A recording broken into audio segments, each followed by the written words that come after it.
everyone. Good evening. We are live. It's a Tuesday night. We're here for some Warhammer Age of Sigmar. Yes, we are. You've got myself, Spencer, Got me, Joe. and we are part of the Weirdcast. We are located in Austin, Texas, probably home to the best Age of Sigmar community in the States, maybe the world, Definitely the world. Maybe the States. the universe. We'll see. We haven't made it anywhere past this Earth, but once we get to Mars, we're going to see what they have up their sleeves for Age of Sigmar. Maybe they have Umbraneth up there. You know, maybe we'll get to Mars by the time 4th edition drops. And, yeah, then we'll get Umbraneth. Maybe so. So if you are new here, go ahead, give us a like, give us a follow. If you have any questions, please hit us up in chat.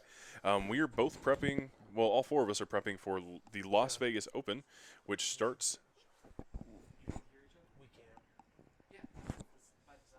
Yeah, it's part of the direct monitor, and it's only for you. You can hear me, I can't hear you. What? I don't want to hear you. I can't, but that's not the point. Maybe it's because this is the one that's out. Sure. We are prepping for the Las Vegas Open next week in where's that? Las Vegas. Wild. Right. Wild. I can hear. We're good. Some people say it's at the Rio, I think. Yeah. So I went last year. It was a blast. Eli did as well. We had a ton of fun. We're very happy to have a few more of us going. I think we have about 10 or so coming from Austin, which is going to be really awesome to see. We haven't had a really good turnout for traveling outside the state yet, so this will be our first big showing. So it should be a great time. If y'all are out there and heading out to Las Vegas, go ahead and let us know. What are you going to be playing? No, we definitely want to hear back from y'all. We want as much engagement on that as possible.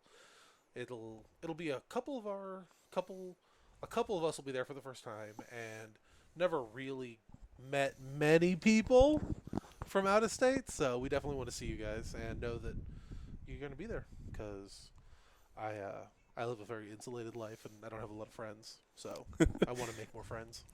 Well, you definitely will. Yeah. You'll have 5 new friends, at least. At least 5 new friends. At least hopefully 8.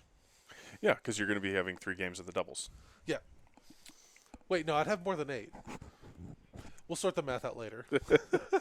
Well, so we're here tonight. We have Jeff on Khorne. We got Eli on Seraphon. This is their LVO lists that they're bringing. The intent is to play, a tighter, more competitive game with that. Actually, so Jeff is not going to be playing Khorne at LVO. He is going to be taking Slaves to Darkness, like you and I, because we are all 3 bandwagoneers. That's right. Jeff has nicely offered to run Khorne against Eli so that he can get his reps in. Yeah. Honestly, between the 2 armies, that's 20% of the meta that's going to be hopping out at LVO. With the increase of all of the casting that's come out, Khorne's come out, and Seraphon is always a really strong showing, regardless if it is good. I'm right? not too quiet. You're too soft hearing. Turn your headphones up.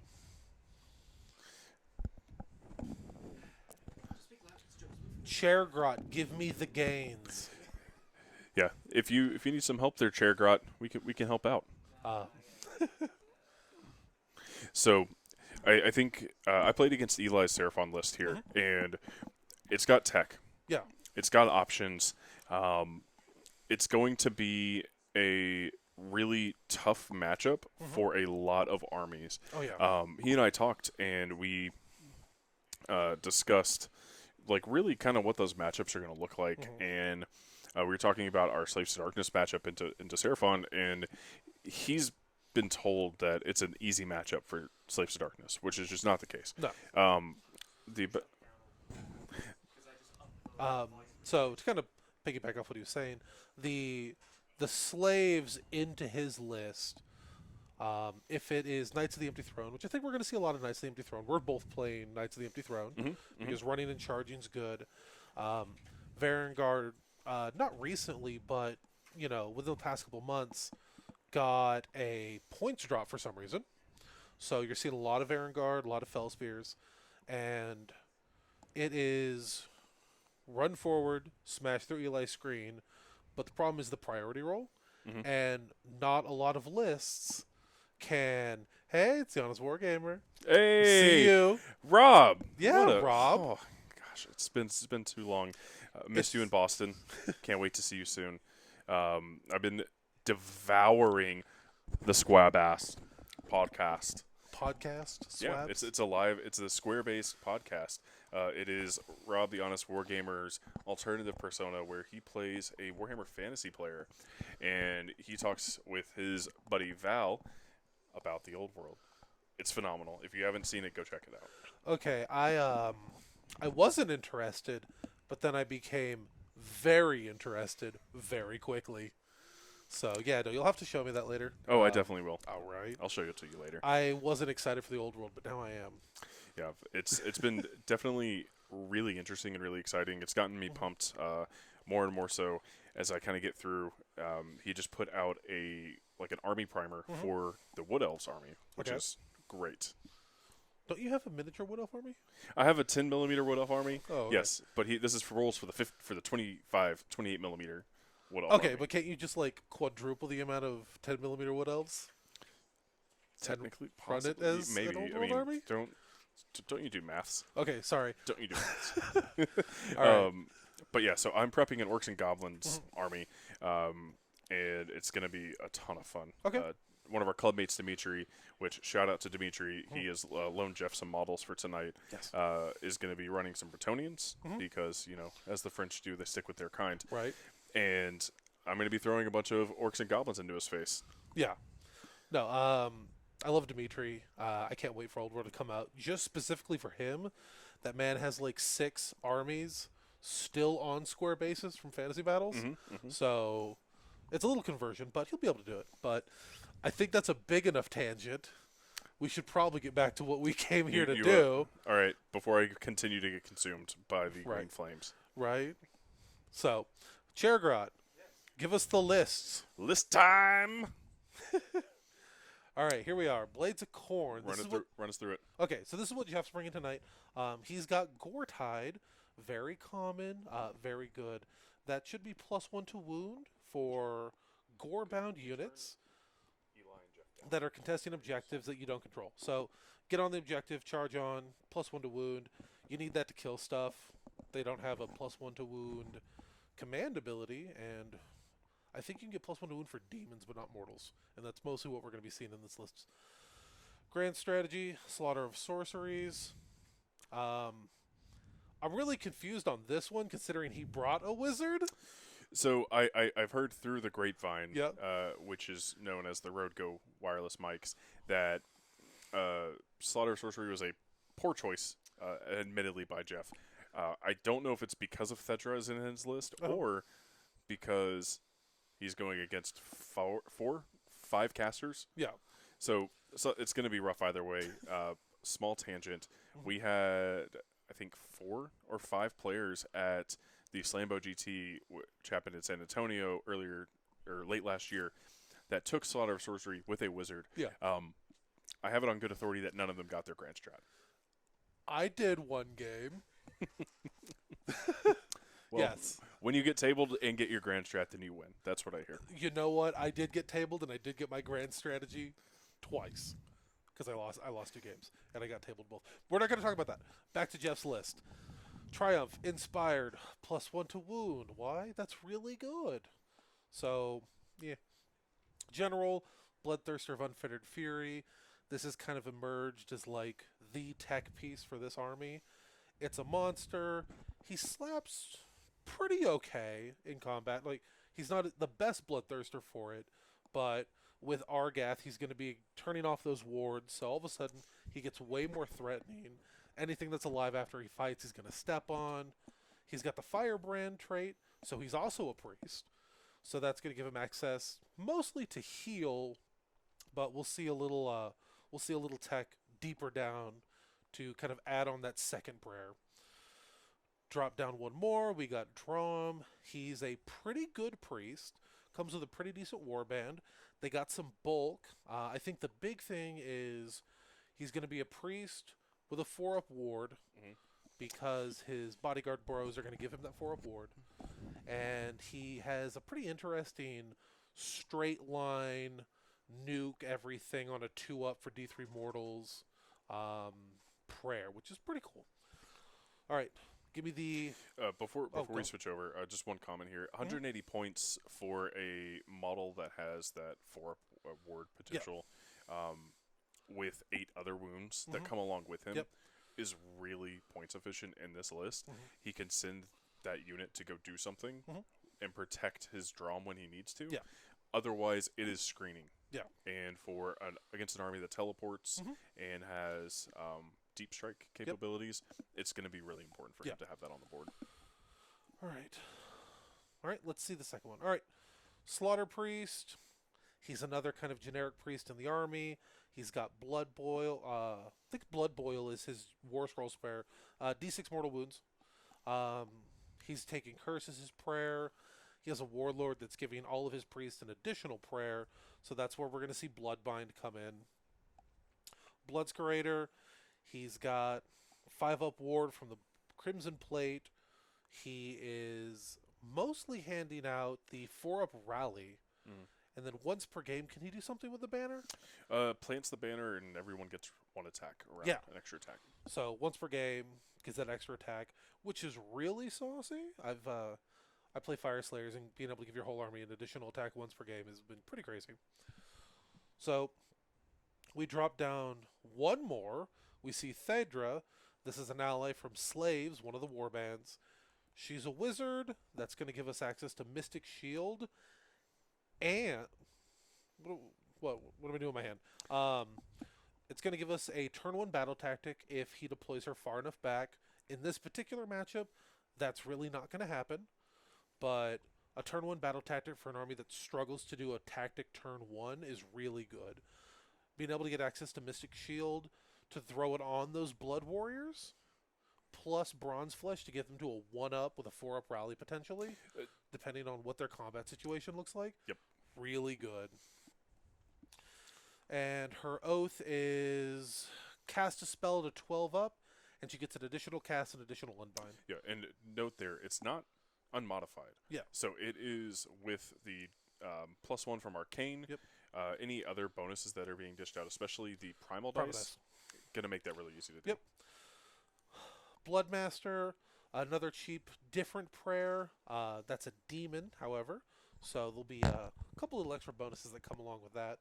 They should get their 5-up ward outside of 8 inches for being a demon. So a little extra protection from Maelstrom, Celestial Deliverance, Comet's Call.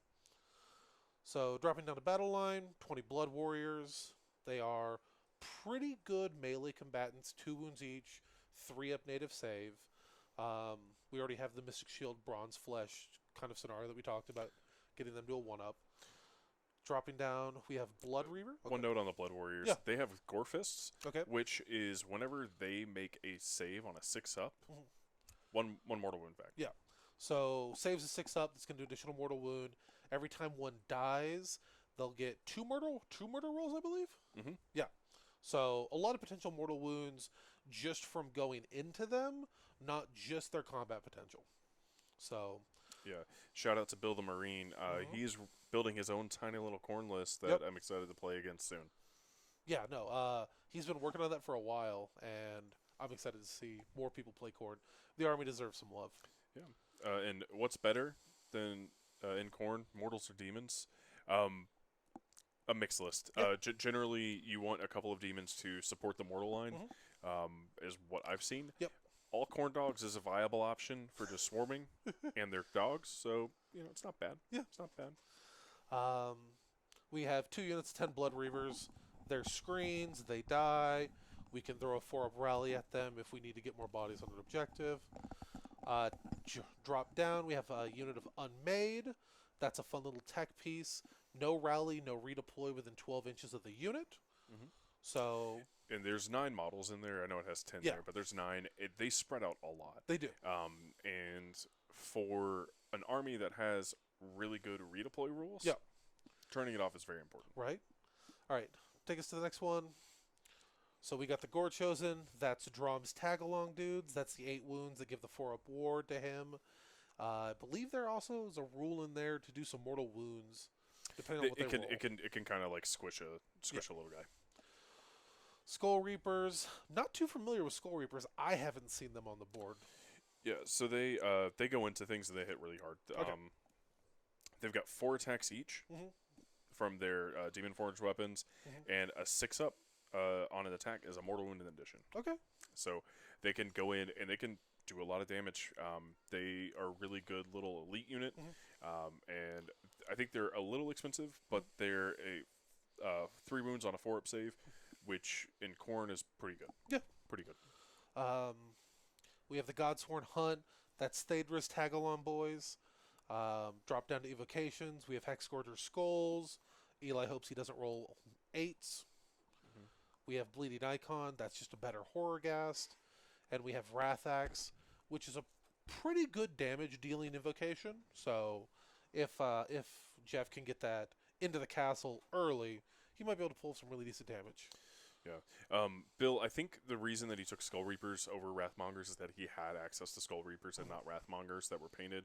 I do think that Wrathmongers are a better choice in this list. They dish out an additional +1 attack to units around them. So Right. they're a pretty good force multiplier, as Rob would say. So it's really, really nice to have. Yeah. So 1990 points, give a 10-point triumph bid. 136 wounds, that's pretty respectable. And 3 unbinds. We like unbinds. Okay. Let's see. Hold on, here we go. Yep. Let me get this in the. Is that the frame. branding? Yeah, it is. It's branding. It's and my my ca- light. I'm light. Let's Leave go. the beer alone, Seraphon cat. time. All right, so we've got Seraphon. It is not a Mountain Dew, ladies and gentlemen. It is a Miller Lite. So we got Seraphon, the lizard peoples of the mortal realms. Surprising. This might surprise you. They're not from the mortal realms. They're transported through time and space from the world that was, and then the Slan has remembered everyone, brought them down from the stardust, planted them into the ground, and grown them like Smurfs. Sick fanfic. Right? Check me out on that website that I can't remember the name of. Okay. Anyway, not important. Lexicon? Trying to remove you from the mortal realms, right? Right. Yeah, I am being consumed by the mortal realms. So Seraphon, there's 2 different types of armies. There's Starborn and Coalesced. Okay. Starborn is going to have access to a teleport, heroic action, which is going to be very important for his double slants that he has. Additionally, whenever he casts spells, he is going to get Celestial Conjuration points. Yep. He can use those to summon models or do a slew of options, similar to Khorne's Blood Tithe that they have. What he's really going to be trying to do is getting enough spells off to get to 15 Conjuration points and then going boom. Yep. He can zap out everything from basically a totem, wizard, or his fancy pyramid and do D6 mortal wounds. Yeah. On a 2-up. Yep. So it's pretty solid. Really good considering he can teleport and then walk a model. So he can teleport. He cannot move that model. Didn't the speed of Hanji, can he Uh, throw a skink yes. and then have it like walk itself? Yes, I don't know if he has access to Speech of Wanchi, though. Okay. We'll find out. He doesn't have a skink character that has that, as far as I know. So let's go through the list. Fangs of Sotek. How I mentioned that he has redeploy, and redeploy he has. He is going to be able to redeploy 3 times. Okay. The first time, it is going to cost him. The other 2 times, as long as it's to a skink unit, free. Yep. Pretty good. For skinks themselves, they'll roll 2 dice each on their redeploy and pick the higher one or whichever one they wants to choose. So he's going to have options for redeploying and averaging probably a 4 or 5 comparatively to a 1 or 2, which we normally roll. It's really good to have. Spellcasting Savant, he is going to have to keep his slant alive, which, given the ward save that he has access to, Saurusguard, being able to summon in Saurusguard, and really just keeping Khorne at a distance, he is going to, he's going to have access to like protection there. And thank you, Spite, for that call out. So I didn't play him over the weekend, so I didn't see that happen. But that's a pretty good call out to have for the speed of Wanchi. He also took Indomitable, so if he happens to win that triumph, it's really nice to have. Though he's not necessarily hurting for command points, but you know. Right. Let's go to the Slan. So the slant itself has celestial resonance. So whenever he casts a spell, he gets 2 conjuration points versus 1. Yep. Which is really good. And they're now called cosmic power points. I'm going to call them celestial conjuration points because that's cooler. He additionally has Merciless Blizzard, which is going to potentially pick up a unit, or Jeff is going to roll his 5-up spell ignore and nothing happens. Right. Astrolith Bear is going to give out a 6-up ward, Yep. wholly within 12, and any wizards within 12, not wholly within, will gain +1 to their casting. Yep. So it's going to be really important for Croak and the Slan. Really starting to see a theme emerge here. Hey, it's casting. Yeah. So anyway, I started casting. Right. The Skink Oracle on Troglodon is going to be able to dish out a -1 to hit bubble. Yep. Really good. Yep. Additionally, he is going to be that node for exploding. So he's going to have the ability to teleport that Yep. unit, have it go boom, Yep. and then has the potential to charge in or shoot some mortal Yeah. wounds. He took the Sacred Stegodon Helm, which is +1 saves, really good, and +1 damage if he charges. Yeah. It's a really solid choice from the last book. The Cosmic Crush spell that he has is a Horde killer. Yep.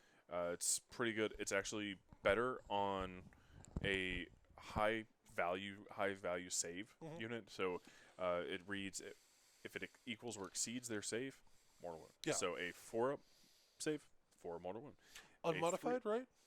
Yeah, it's the save characteristic. Okay, save characters. So, but if he goes into something that has a 3-up save, like a Varan Guard, boom, 3-up mortal wounds.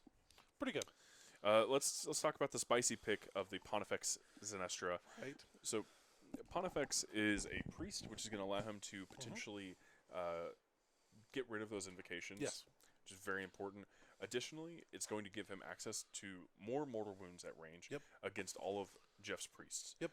Now, with this list, he has access to potentially do 2d3 mortal wounds at range between Pontifex and the Realm Shaper engine itself, popping his small heroes without touching spells. Yeah. Because that 5-up spell ignore and a Blood Tithe gets really risky. Yeah. If he needs to. If we can hop over to the next page, let's get into Lord Croak. Lord Croak knows all of the spells. He's going to be casting whatever he wants. Yeah. He unbinds across the Global thing. Unbind. Yep. Here's the speed of Huanchi, the Starseer. So being able to force a model to move. The restriction there is that it's not a monster. Yeah. So he can't teleport the skink and then the Troglodon and then have it move. Yeah. So he's got 2x10 skinks, which are really good for screening and really good for baiting charges. Yep. Sarsgaard will ward any damage that hits the Slan or the Croak, which is going to be really nice. The Raptidon chargers are pretty solid on charging onto the objective or near Arcane, getting some extra damage through. They hit above their weight. They're pretty expensive for what they are. Other than that, but it's nice to have that little extra bit of movement. He's got 2 endless spells, the Malevolent Maelstrom and the Suffocating Gravetide. He's going to charge that Maelstrom up. It's an endless spell that absorbs energy from spell cast and models dying. He's going to throw it through into his opponent and then blow it up. So, hey, more mortal wounds. And then Suffocating Gravetide is predominantly a horde killing spell.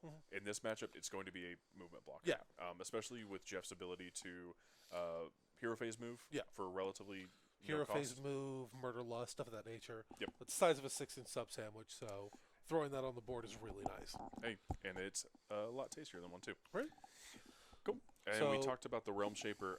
The way that what that does is it allows Eli to have access to D3 mortal wounds for everything within 3 inches of a piece of terrain. Yep. Depending on how far that terrain is from that engine, he'll roll a 2, 4, or 6. And then for that unit, they will take D3 mortal wounds. So being able to pop a 6-wound hero at range without touching spells is going to be really, really pivotal in this game. Pontifex D3 plus detonating the Skull Altar as an option. Pretty spicy. They're both at 1990, so we'll see no triumphs here. And 102 wounds, potentially more, and more than enough unbinds. What's the downside of this list? If you can double it, it'll fold if you have the damage and the mobility. So I think really what we are going to see here is the Hexforger Skulls is going to put all of Eli's potential spell casting within unbind range or within dispel range, unbind range. It's going to be really pivotal for Jeff to start racking up those blood tithes. Yeah. So getting that 5 of spelling or for a blood tithe is going to be really important. This is a tough match for Seraphon. This list is really solid. It's going to be doing the rounds at LVO. Yeah. I think bodies is going to be more important as well. Yeah. If he goes against the Goblin Horde, Uh-huh. he's pretty much out of luck. Right. But let's see if we can't get that top down. Yeah. Let's see what we got going on. Start talking here. So we are on every step is forward. So we've got a very odd stair step deployment. Yep. And you can see here that there is the slan at the top left corner of our screen. That is garrisoned in the skull. Yep. The skull castle. Yep.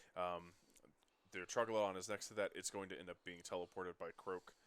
And there we go. We have the handshake. Yep. If we could...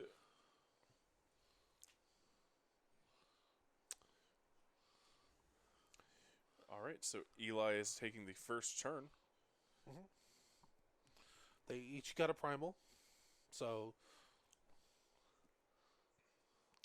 And we've got, let's see here. So we've got two primal dice each. Eli's going to start off with 5 command points between Croak and the Slan. Yep. They can generate extra command points, which is going to be really good. Okay.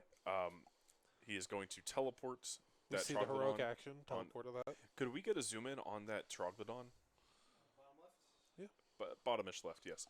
So he's going to be right next to that obscuring terrain, but it's also mystical. That's the important part there. Being able to drop that and have mortal wound or protections is going to be really important. That's my phone. So we see him doing the measuring. He's getting 9 away from everything. I wonder if he's going to do Maelstrom. It's a solid choice here. I think really it's going to be just trying to prep and start pumping out those Celestial Conjuration points. So he does have 5 Celestial Power Points. And really, just a kind of little note, maybe we can get a couple of those for later. Yeah. So he is going to be trying to generate, go to 15, and then explode. Yeah.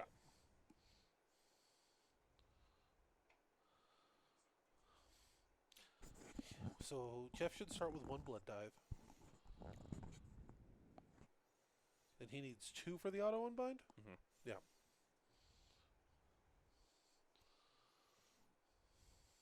So Eli's putting out his spell counts next to all the models, which is going to be really important. Yep. Like I mentioned, that Slan is garrisoned in that skull castle, which is going to be really nice. It allows him to kind of measure out where he needs to be, getting extra safe as well. Magical -1 to be hit, +1 to save. It's really nice.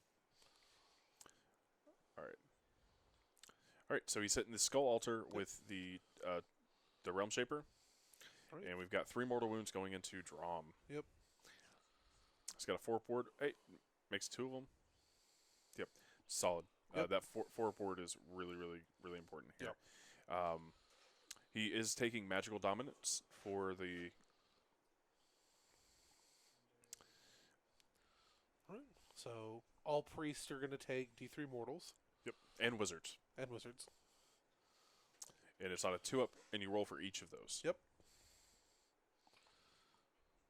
So this is on the Bloodmaster. Goes off for 3 mortals.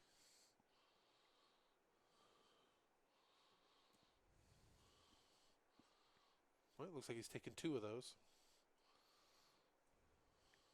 Thaedra goes off. 3 mortal wounds. Good way to start. So Thaedra's at half. She's got 2 wounds left, I believe. I think she's only 5 wounds.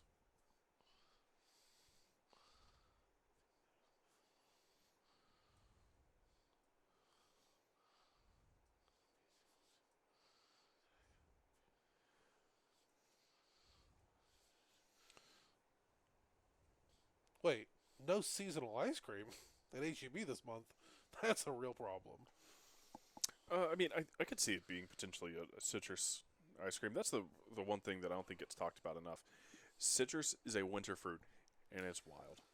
No, It's not? Yeah, they are. Really? Can be. Citrus. Citruses. Bro, it's never been the dead of winter, and I've never been like, yo, give me that orange.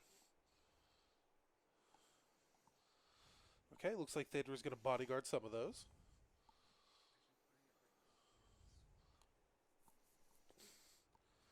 You know, I actually, over this weekend, or last weekend, I just want to show you here. Winter Citrus Guide. Winter is the peak of the citrus season.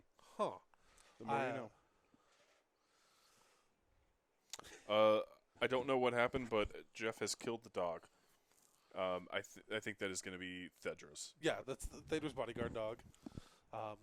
But we made homemade eggnog. How was it? It was really good. How long did it take? Honestly, maybe 20 minutes. You didn't let it like chill for 3 weeks? No, we didn't let it chill for 3 weeks. We let it chill for like an hour. No. So you shove it in the back of your fridge. You make it in like November. Shove it in the back of your fridge and let it just chill for like a month. Uh-huh. And apparently it gets really good. Oh. We drank it the same day, and Chilling for a couple weeks. we drank it the same day, and it was pretty good. So Eli definitely putting some models within risk of getting hit. We got Celestial Equilibrium coming from the Slan. Oof, on a 7. It's going to be tough. He's outside unbun range, so it's just going to go off. And yes, we did have rum in it. In hindsight, we probably put about half as much rum in it as we should have. I think we should have went for closer to 3/4 of a cup. All right, so the Slan is outside of range, which is really important for the magical dominance. Yeah. Everyone gets +1 to their cast. Yep. So Astral's Bearer plus that, we're looking at +2 across the board. Malevolent Maelstrom is coming out of the Trog. That's 7, 8, 9. Honestly, rum brands, I'm not a rum drinker. I think it was just some, like, cheap rum. Jamaican rum. That's the answer. Yeah, Jamaican you want to go like Blackstrap.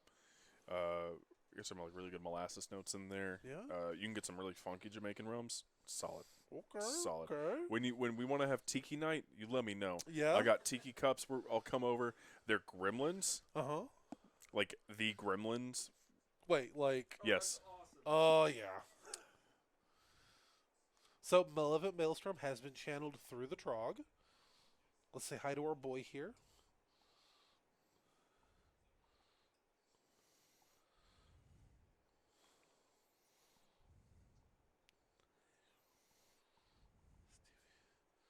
Haitian rum. Really? Haitian rum would also be really good. Really, anything in the Caribbean is going to be really solid. And not to say that Cellular Jerry is not good. It's just a very like simple spice rum. Yeah. I prefer dark rums, Okay. which are not spiced, and they have their own flavor. All right, we did not get... What?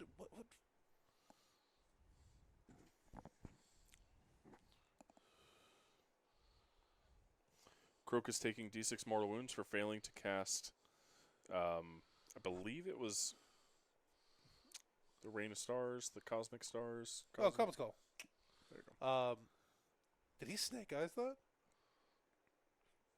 Is Croak done?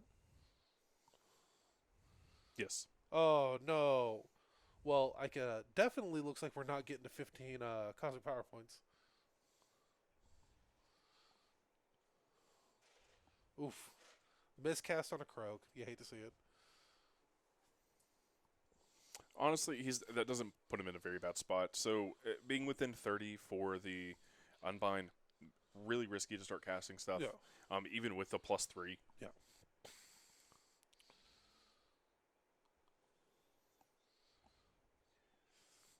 I mean, I'm a Got Speed of Huanchi. So that's Speed of Huanchi is going to come out on an 11 after bonuses. Throwing a Primal in. Dude, show some respect. Come on, cat. We got 13 so far. Doesn't look like we're adding a second Primal in. Yeah, I think he's going to be targeting that unit of Raptidon Chargers and trying to wrap around near that bottom left Yeah, corner. close that hole. Really close that hole and also block him off of that objective. Yeah. Jeff is in a tough spot where he's going to be able to get on that top right objective and to the one with the Trog, but he's going to have a tough time getting that third. Got an 11 and 12. Huh. The green screen does not like the cat. Also, here's that tiki mug. Oh yeah, no, we definitely need to do a tiki night. Oh, we should do it the next drop of Lorcana. Yeah, crack some boxes, do some tikis. Ooh, I need to get these. Oh yeah. I will tell you that we are going to be going to a tiki bar when we get to Las Vegas. It's going to be a ton of fun. Really? Yep. Okay, let's do it. I've been experimenting drinking. I'm not a big drinker, but I've been actively trying to socially drink more and try different things. So I'm excited to. That's fair. Yeah. So he did use the speed of Wanchi up at the top to get those skinks moved a little bit more. Yep. It's fine. It's still going to end up blocking off that third objective. Yeah. I don't know if the Raptidons really needed it. I can't see the distance there. It looks like if we could get a bottom left zoom in, it looks like there are blood warriors down at blood reavers down at the bottom left that are going to be threatening that objective as well, which I didn't see on the first shot. Eli stating that the Trog is not going to die. Jeff stating that yes, that Trog is very dead. I think you're right. He's going to be on a +2 to save, +3 to save because Jeff only has one monster to prevent the roar. But Mortal Wounds is really going to do the work there. I don't know. I think it depends on how Jeff plays his turn. I don't know if that Bloodthirster. I guess depending if he makes that Bloodthirster's not getting in there. No, Jeff's not going to threaten that. No. Starseer getting Mystic Shield.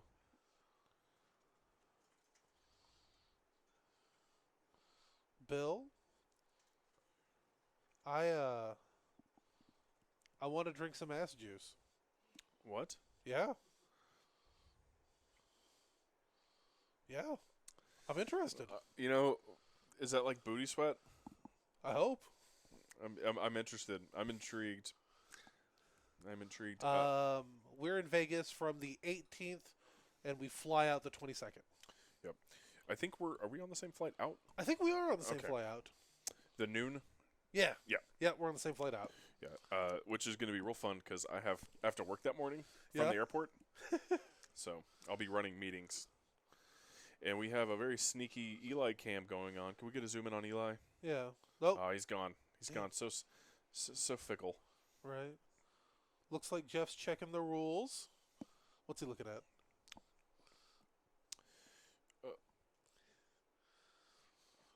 Cosmic Crush on a 3-up. 7. We're throwing our last primal. 8. So that'd be 20 dice? Look, 3-ups or mortals? Yep, 20 dice. Looking for 3-ups. Oh, no, never mind. 0 3-ups. Yep. Still successfully cast the spells, so Maelstrom is going to get. Yep, it's going to tick up. Jeff is going to get an extra Blood Tithe. Yep. Which is going to be really nice. I don't think he had multiple. I think he just has the one. Yeah. But that does allow him to auto-unbind. Murderlust. Yeah. Because he doesn't start with one. I thought he starts with 1. I don't think so. No? I think he gets one in the start of his hero phase. Okay. Tell me, Khorne players, do you start with 1? He's at 16. Or do you get a free 1? Croak not dying to the couple mortal wounds. That would have been funny.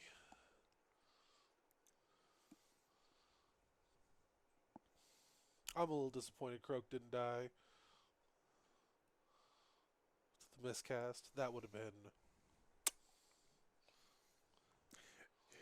I have a little croak story. So I played Eli over the last week Yeah. before the tournament, and I did 13 wounds to croak. Okay. Still lived. It was wonderful. Great. Loved it.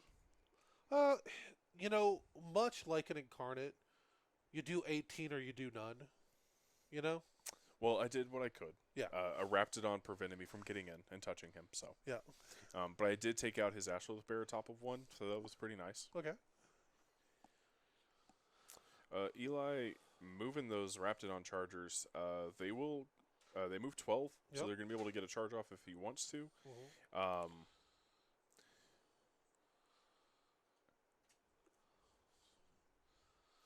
And I believe, could we get a zoom in on that bottom left? Does he get the bonuses? That's sinister. Sinister. Well, there's an mystical and arcane is where they get their bonuses off of. Objectives and arcane. Objectives and arcane.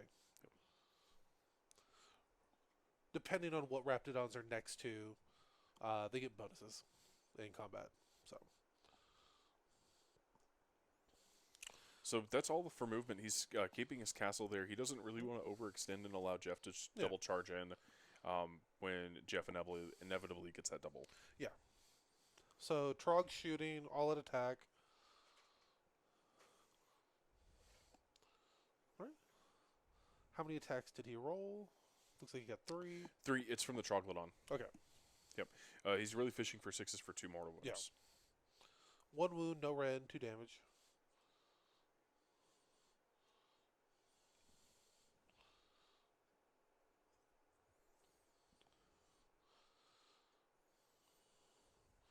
Maelstrom ticks up.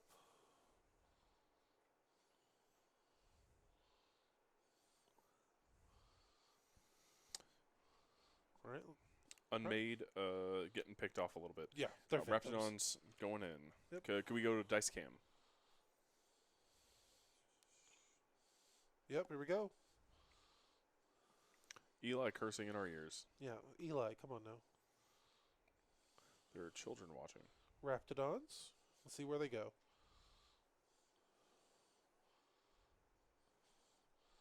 All right.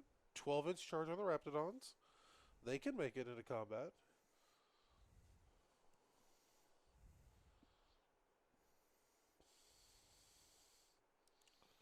Yep. Going down to that unit of Blood Reavers down on the bottom left. And I wonder if he's going to sneak around and try to get his bonus. So we'll get +1 damage if he is contesting an objective. Yeah. Doesn't look like it.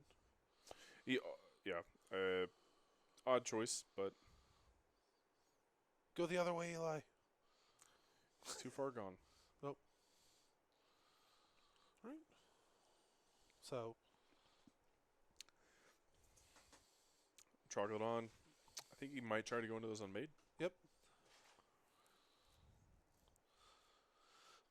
Command Good. point to reroll that 7. He's looking for a 9. Really wants Maelstrom to get up there. 8. No. He'll miss. I mean, he has the command point to spend. I think it's pretty good. Yeah.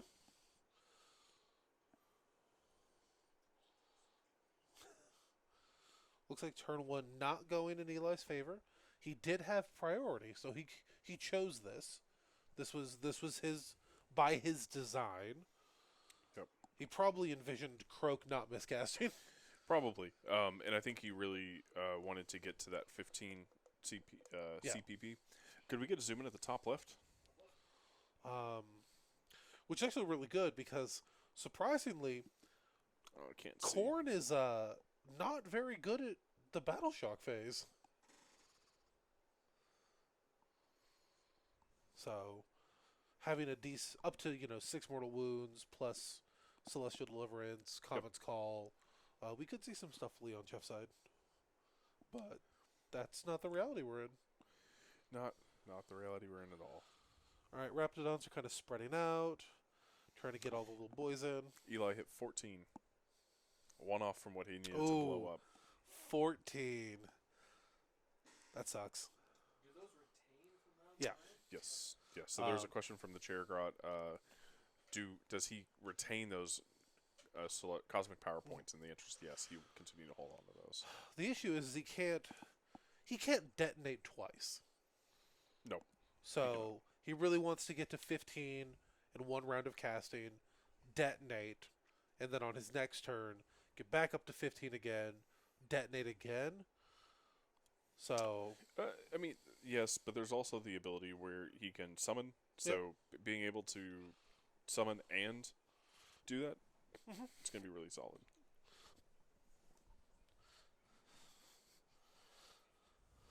all right.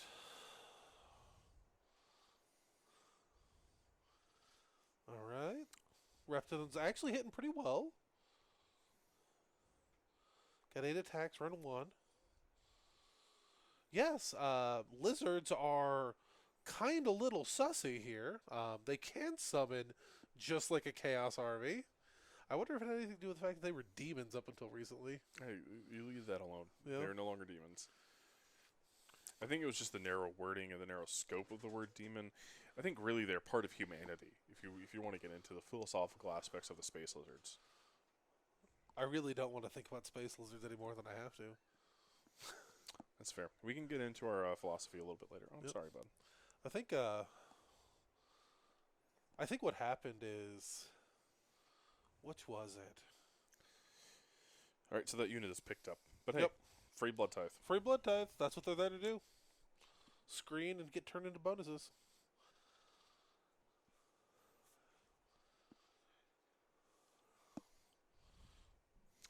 And you're right, Bill. It is better than Chaos Armies because it's Order, and Order is notably the most loved Grand Alliance at Games Workshop. I would agree.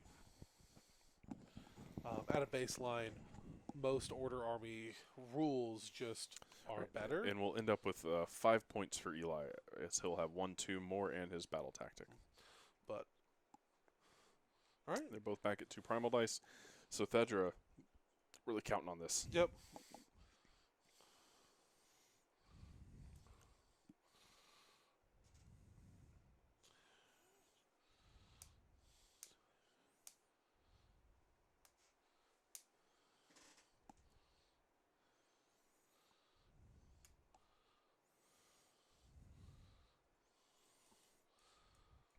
Wow. Bill the Marine coming in hot with the hot takes. Irish Warlord building Ideneth Deepkin, but saying destruction's better.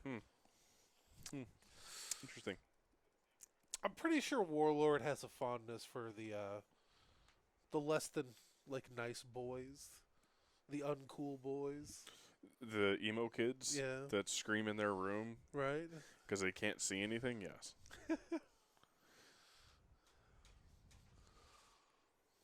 Jeff's trying to figure out how he's going to get rid of that Maelstrom. Oh, I mean, the answer is it's wild. Oh, yeah. It's out of range of the Slan, Oh, yeah. which used to they were able to control things board wide. Uh-huh.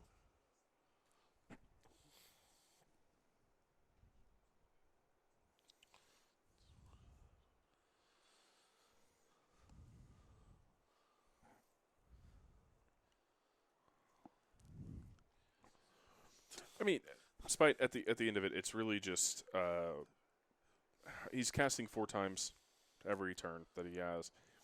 Math's not on his side.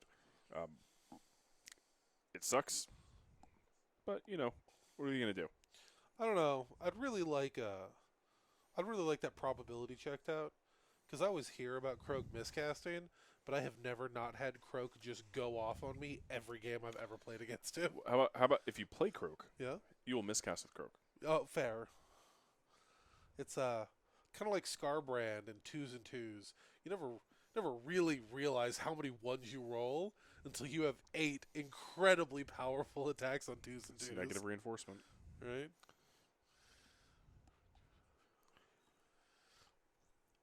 Agreed.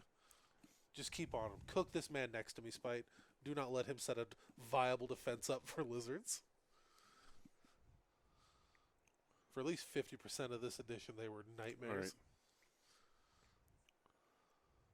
So it looks like Jeff is considering Taking Windward? killing that Troglodyte down. Yeah? whichever one it is where it's kill the wizard.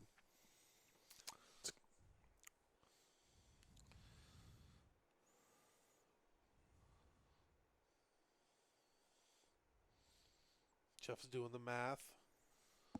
It's hard for him. It is hard. Well, I mean, with Khorne, you just want to roll. Eight. Doesn't matter, just roll.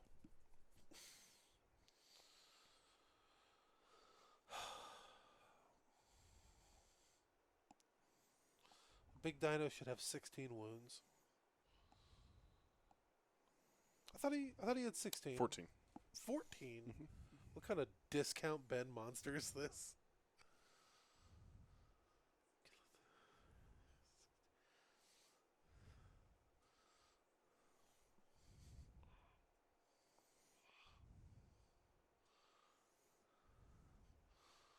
Kill the wizard lizard. Kill the wizard lizard. Yeah. King Gizzard and the lizard wizard. Yeah. That Band is good. they're coming to town. I've got tickets. Yeah. I bought them in Nothing personal, August of kid. last year. They're not playing until November, but it's a 3-hour extra long set out at Coda. Really? Yes. Are there any tickets left? Or are they all sold out? Oh, I'm sure there are. Check. I've got pit tickets, so you don't have to worry about finding a seat next to me. Because it's all standing room. Right. Yay, standing Oh, it's gonna be for great. 3 hours. That's gonna be great. I'm gonna be so zonked. Yeah. Well, that's one deep cut for me. I'm about to hit a deep cut for Joe. Joe, you're a Zoids fan, right? I love Zoids. Hell yeah, Zoids rocks. So, as of 1 hour ago, via the Zoids official X, formerly known as Twitter account, Zoids 40th anniversary Monster Hunter Cross Zoids, where they make a Rathalos Zoid and make a new Liger Zero Zoid figure. You guys want to see it? Hell yeah.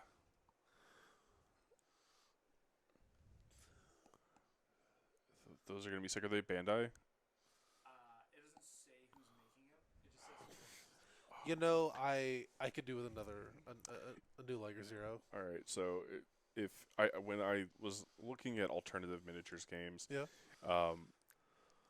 I really wanted to find a way to play a Zoids tabletop game. Uh huh. I'm just saying. I haven't found it yet, but that'd be really cool.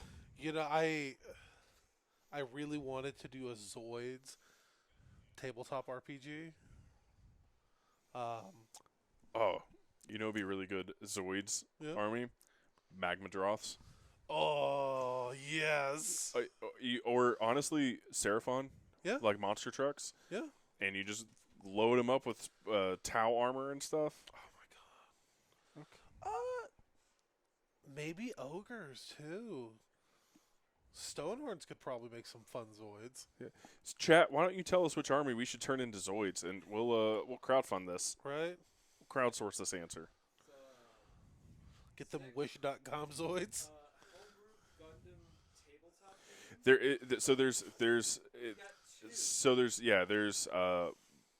what is it? Mobile. So we tried Mechaton. Oh, there's a different one. Many years Hold on. We did try Mechaton a long time ago, and that was fun. It was very fun.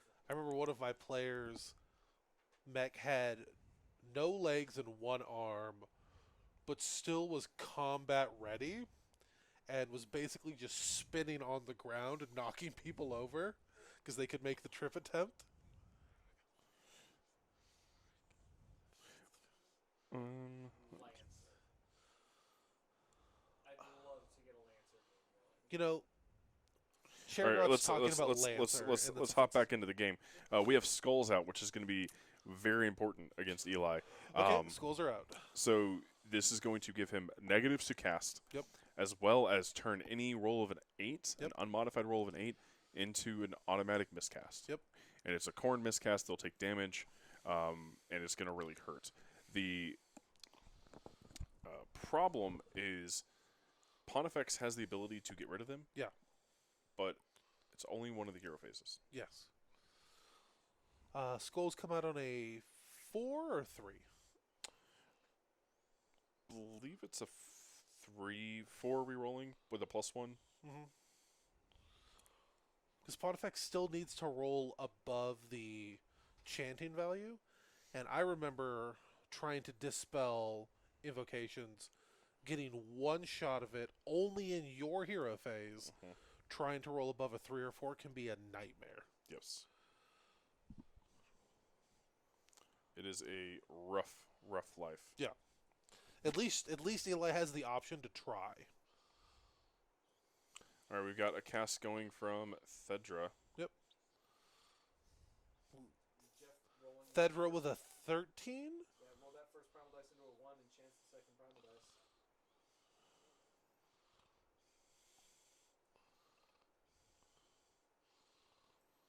All right. He threw everything at it and rolled an 8 for unbinding. And we got Slay the Sorcerer on the Trog. And I assume that he has taken Finest Hour. Yeah. But yeah, no. Jeff, if you can hear me, did Thedra cast that at a 13? I believe I saw 13 on that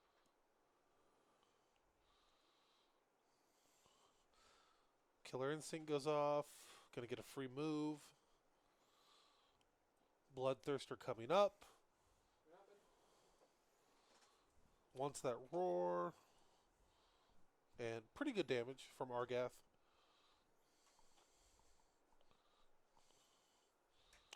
Gamma Wolves. That is the other tabletop game that I was Gamma thinking. Wolves sounds fun. I don't know if it's fun, but Gamma Wolves.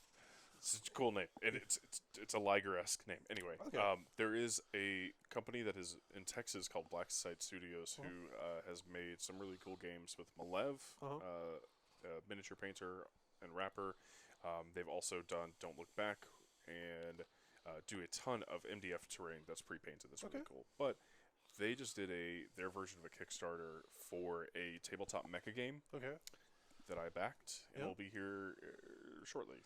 What's the scale in the mecha? 40 millimeter. Ugh.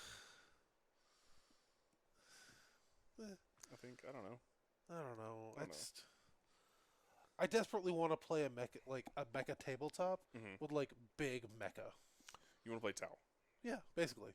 But like have fun in combat. Hey, go Vrek. Yeah, I will be. I have all of the stuff for mobile arms. Don't worry, there will be plenty to go around. I have. I think there are STLs that we can be getting as well, so we could potentially be printing out some stuff. Yep. All right. We are surrounding.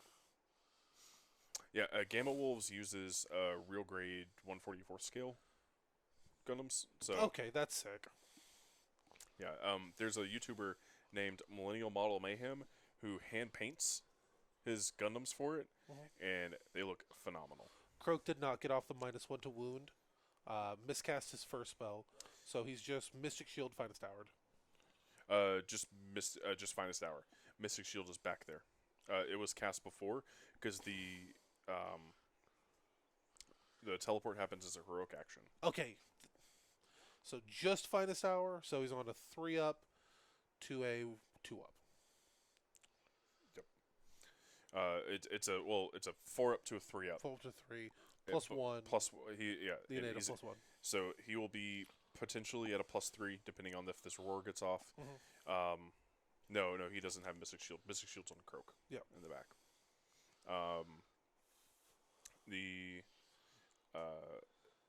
I think we did miss this. Jeff did offer Eli the redeploy, Oh. and after Eli said yes, reminded him that he was within 12 of the unmade. Pro gamer move. Really? Pro gamer move. So I think that yes, that Troglodon is likely on average gonna die. There's a chance he spikes his saves. You know, I've seen it. I've gone into Troglodons with, 4 Fulminators, 6 Varangard, Scarbrand, and that thing just like sometimes will just come out of a combat and be like, yeah, no, I'm fine. Sometimes with the whole suite of buffs up. Sometimes just all at defense. Yep.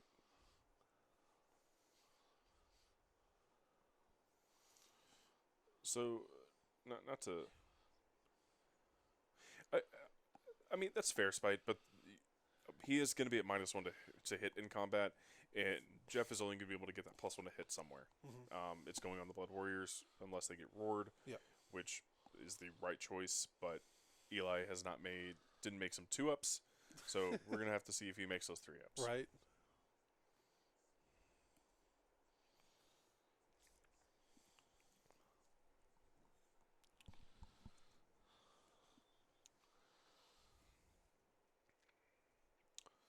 So Jeff looking at a 4-point turn. With the Troglodon gone, if he gets a double turn here, he's got Hexcorcher Skulls up. I don't know if he takes it. He's risking another teleport and Mortal Wound explosion, but it's gonna be tough. I mean, I kind of agree. If he gets the double, he's really not going to be in a position to do much with it, just because of movement. One Bloodthirster handing out 1 3d6 charge isn't going to be enough to get anything anywhere meaningful, just because of those skanks and how they have walled off the castle. Well, he will get his ability to move in the hero phase, but it's only d6 inches, so average of 3.5. Yeah. You're right. He's not going anywhere. 'Cause- And it puts Eli on the back foot. Yeah. And says, "Take an objective." Okay, we're going to the shooting phase. Yep. I think one of the Godsworn hunt models has a bow. The And then the Bloodthirster. Yep. So there's the shooting phase we had.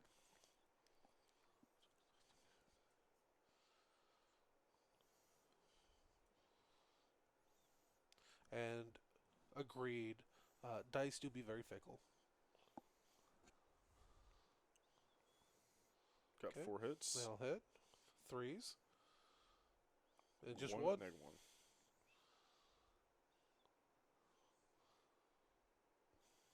Got Alright. 3 damage into that Troglodon. Yep. I don't know what dice that is that Eli just popped down. That thing is the most unreadable I've ever seen. Chairgrot, bottom left zoom. That is a D12. It's a D12. Oh, I know what this dice is. It's a plastic D12 that looks like it's metal. I don't like it. We need to get Eli better wound markers. Right. Eli, talk to me after stream. I'm going to get you better wound markers. Takes another damage. What if it's like a countdown D20 where it's a count up D12? But it's Ensorcel still Javelin. I remember this thing actually slaps. D3 damage of the Ensorcelled. For 2 damage from the Ensorcel Javelin? Or just 1? Well, none with the ward. With the ward. Skull Reapers are going to get a 3d6 charge from Unfettered Fury. Just a thing he hands out. Ridiculous. I didn't think a Bloodthirster would be as supporty as the Unfettered Fury tends to be. He's the Bloodthirster that says you can do this. He's Right. the Bloodthirster that says, you know what? You got this, Skull Reapers. You're going to charge in. I'm going to have those Blood Warriors just tag in on the side and pile in onto that objective. That's what he's going to do. Is the Unfettered Fury just like a very family-orientated dad? I think he's the tactical one. Yeah? I think so. I mean, you got Scarbrand, the hothead. Right.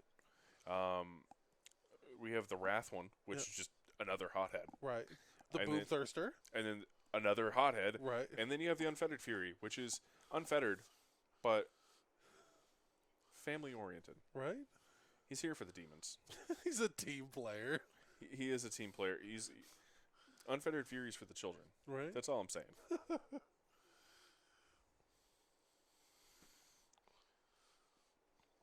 A Bloodstoker whipping a Bloodthirster does seem pretty funny.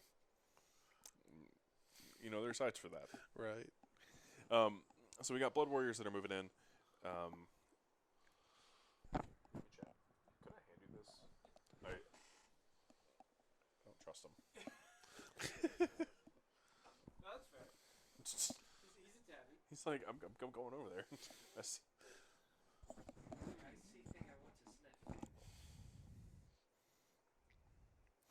All right, Stop doing that. we got 2 mortal wounds in on the Unleash Hell. Got 1 Blood Warrior down.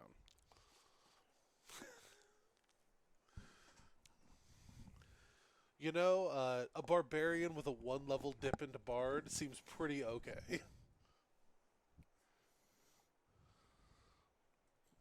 Rolls a 5, gets in. What is LCL? LVL, I think, is what he meant to type. Okay, that was like, I gotta figure this out. Oh, whoa, Jeff, remember this is a family channel. Right. The 3d6 charts did not do anything saucy. Oh, never mind. 13 will do it. 13's gonna get in. 13's going to get in. I don't know, man. Like LCL could have been some like first edition AD&D like talk. Late class level. There you go. I think it may have something to do with cholesterol. Who knows? Oh, I know, Goverick. We're just slightly teasing.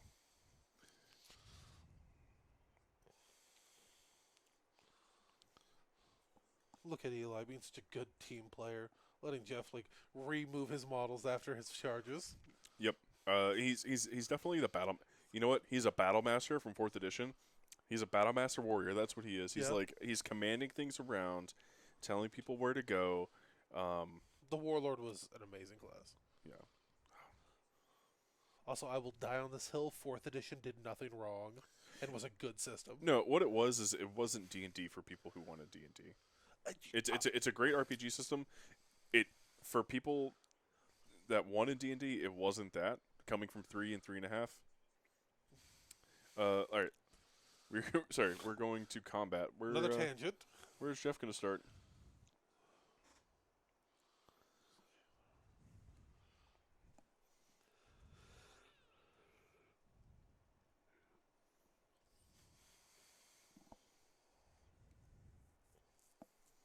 All right, looks like no all defense for Eli.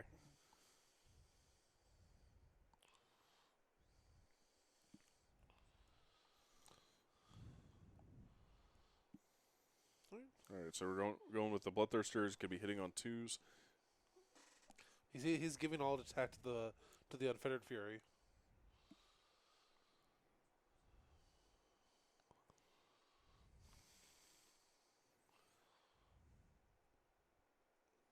Bunch of attacks. I like it.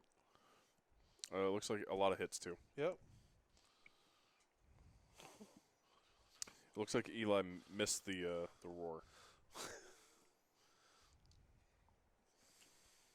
So Jeff is cheating already, rolling 2 Jeff's dice. just like, you know what? I'm just gonna roll 12 attacks. All right, drops 3 on the reroll. All right. 4 at neg 2, so he's this gonna be will back on be- 4-ups. Yep. Base save. Makes 0. 11 damage. 11 damage. He got wards. He doesn't. Argath. Oh. Yeah. So, props to Jeff for rolling 11 out of 12 possible damage on those 4 dice. 30 blood tithe? No, he only has 2, 3. 3. He's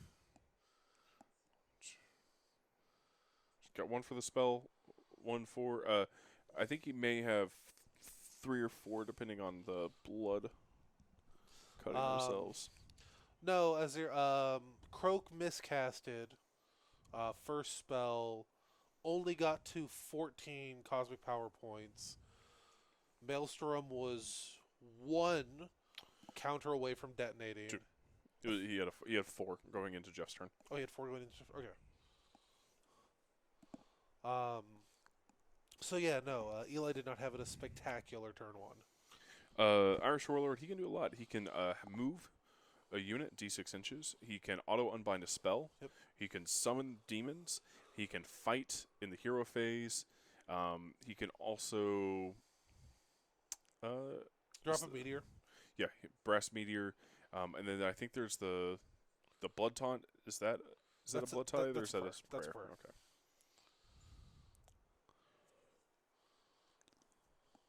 So we got 4 points for Jeff with 1-2 in the battle tactic.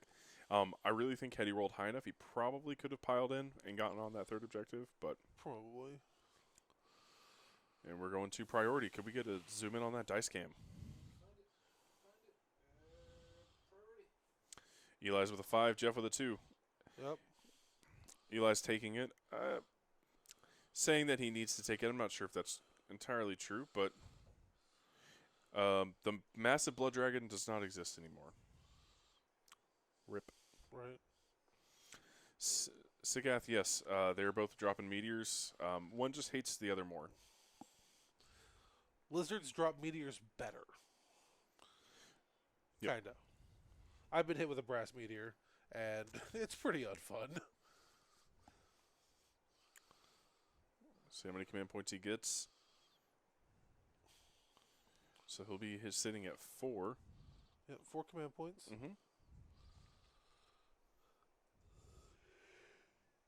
Start of the hero phase, Eli. What are you going to do about the skulls? All right, Eli's at 18 cosmic power points. Mm-hmm.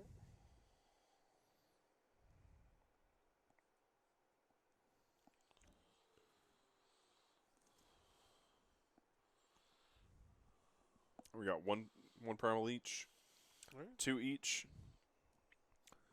Thedra does have 2 unbinds. Yep.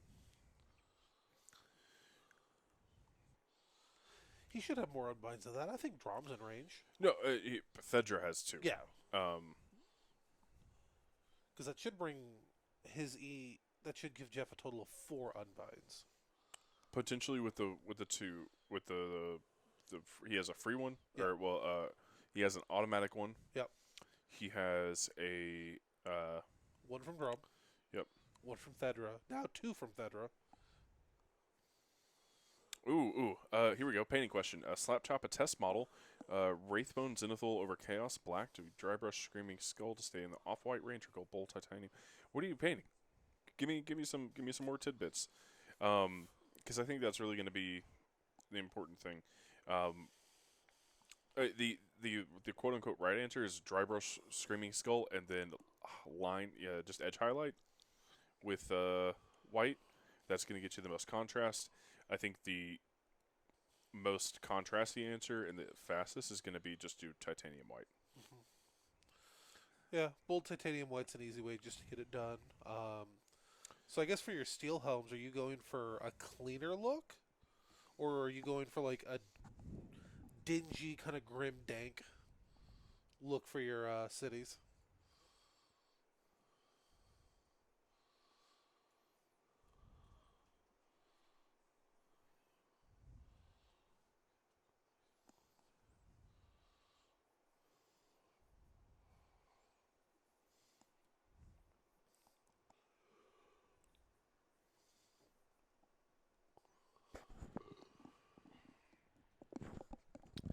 Ham Smash Morghast are in the box where they should be. Is that the first time you've talked in our stream? Well, he keeps getting banned. Who keeps banning him? I do. Every time. And he keeps coming back. Just like Nagash. All right, Chair Grot, time him out. Yeah, so Spite, I think the question is what are you kind of going for? If you're going for Dingy, go down to earth for some crime. Then that's an option. I think I'm gonna go a little crazy. Try an oil wash. Just try one. Jeff has all the stuff. He lives nearby. Just try an oil wash. Oil washes are actually... I'm getting ready to, like, cheese out the rest of my Chaos Army. Eli moving the Skull Throne with his... wants to push it over.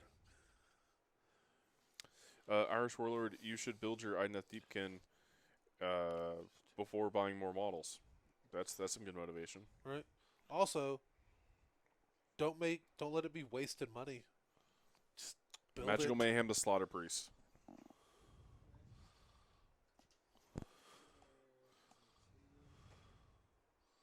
Right?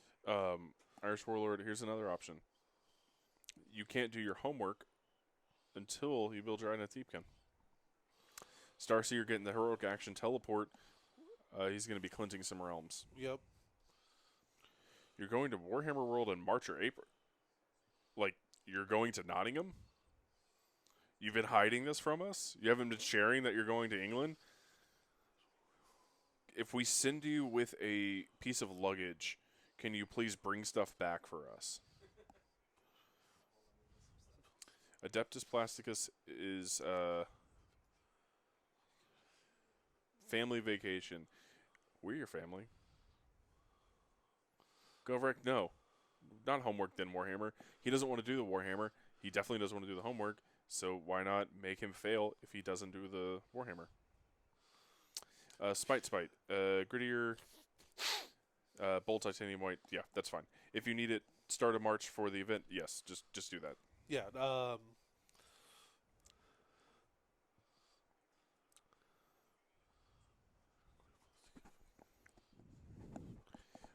Siren Zulu. Yeah, that 10%. The problem there is the sale market, right? This kind of goes back into the NFTs situation where it's like, sure, you can buy it for that amount. Who's going to buy it from you for that amount?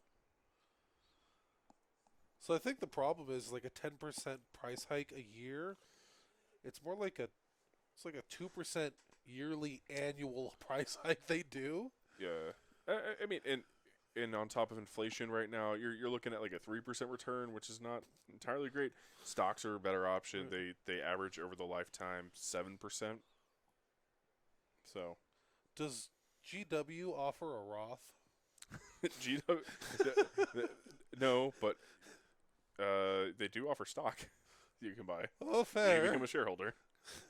I might as well become a shareholder as I waste my money. I don't know, Ham Smash. I could find out for you if we can get an answer from our Pit Grot. Put money, but the big grot fell asleep. You do have a Grey Bone Splitters army that I am intimately familiar with. Hey, Joe. Yeah? If you'd like to get into Old World, have I got some frenzied orcs for you? Oh, man. I have seen the last, orc ass I ever want to see. Seriously, every Bone Splitter model starts by gluing the orc's butt cheeks together. When Old World stream, Ham Smash, Actually, we've talked about this. we're gonna make it happen. Yeah. I can't guarantee a day, but I can tell you soon. It'll be after the release. I touched at least 80 individual or orc butt cheeks. So 40 orcs. Okay, maybe closer to 100 orc butt cheeks. I come back to that. I don't want to know. When hobby stream, Irish Warlord, would that get you the motivation that you need to build your Idoneth Deepkin? We did have a hobby stream previously. Jeff already looking for a drink. my man needs a drink after this turn. So Irish Warlord, there are hobby nights at local shops in town. Something else to check out. Blood tithes. We got 3 blood tithes.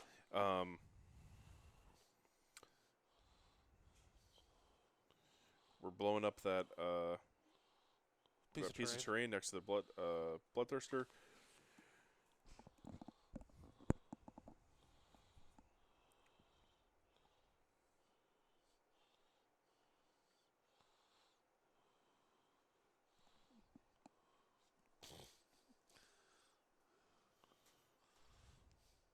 Spencer, I think my cat likes you. You can sense that I don't like cats. Really? You don't like this? It's fine. Yeah? Yeah, I didn't grow up around nice cats. Yeah? So I had You can't see him well. The green screen wants to do another thing. Yeah, no, they're, the thing Spencer's stroking is actually a cat. You can see the head.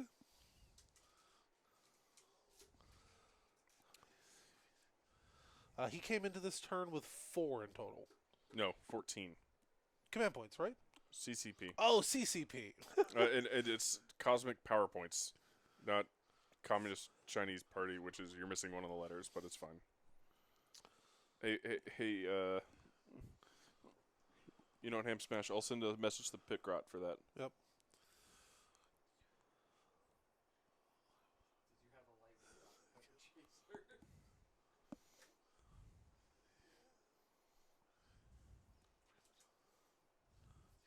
Got Suffocating Grave Type coming out.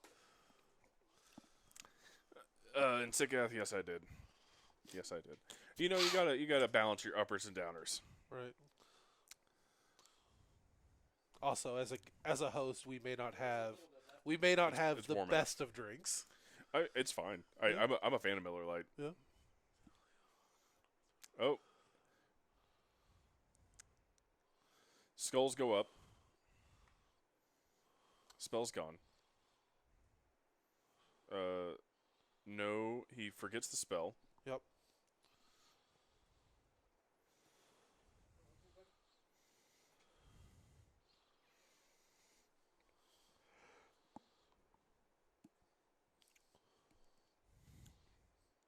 Croak takes 4 mortals.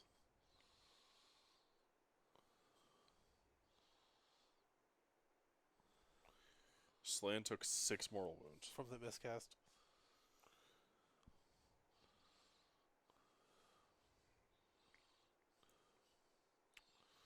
Big Dino got charged by 3 giant corn units. Yep.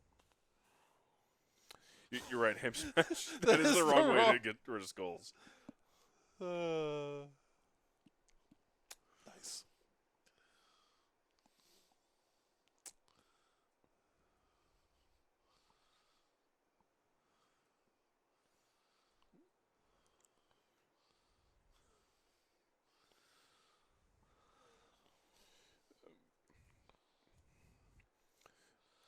That's a great call out, Bill. Thanks for that. I know there's a few people in chat who have kids that, not saying want to get rid of their children, but who would like to encourage their children to do something productive.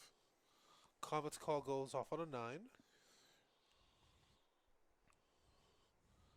Does he have a primal to throw in? 9, 10, 11. So Eli tossing that extra dice in there to make it a 10 up, Yeah. which makes it a D6. D6 instead of D3 units. Yep. 6 units getting hit. All right. It's going to pick all 6 heroes.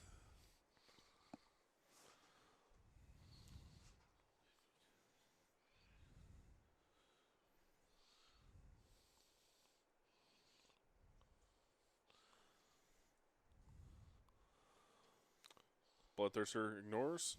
All right. Blood That's a Blood Tithe. Tithe. Irish Warlord, I'm going to put you in timeout in chat if you don't start building. Right now. Right now. That's what Sikath is doing. Yep.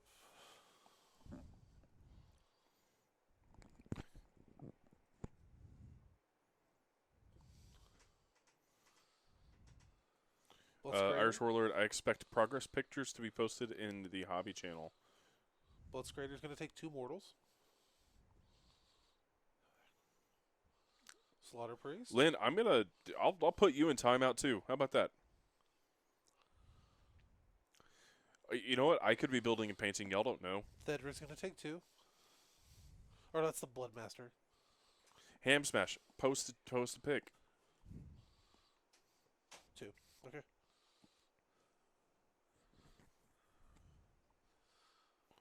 Ham Smash, I don't see the picture in the miniature painting.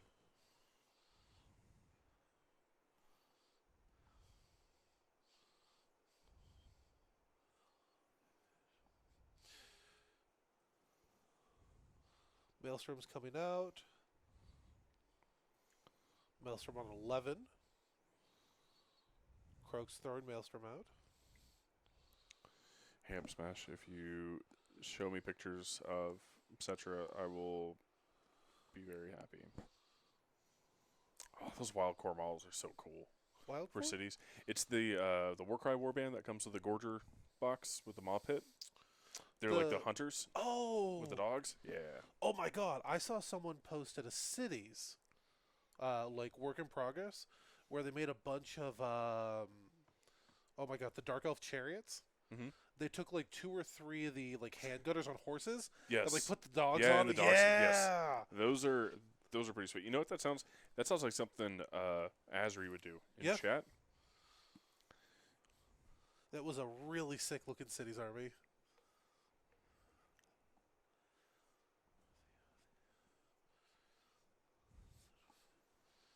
Yo, I want to see Cetra. Don't hold that on me. I've been a good boy.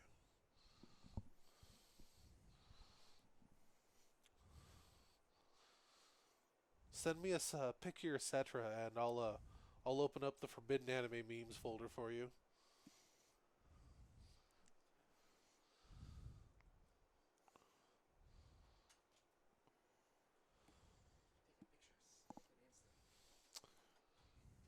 All right, here we go.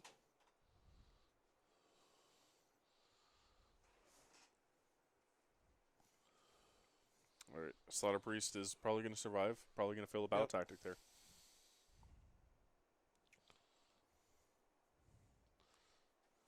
Yeah.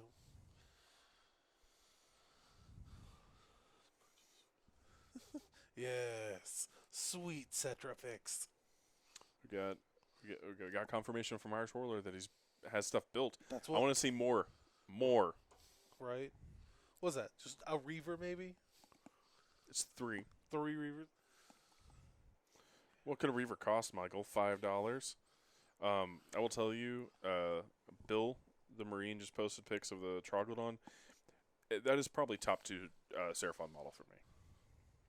Depends what's on the. Well, depends on, for me, what's on it. It's a Skink Oracle. Then I don't like that one. Why? I like the other one with like the angry lizard on it. No. The Troglodon. The Troglodon is clearly superior model. Wait, no, the Carnosaur. This is like the same model. The Troglodon is way better looking. How?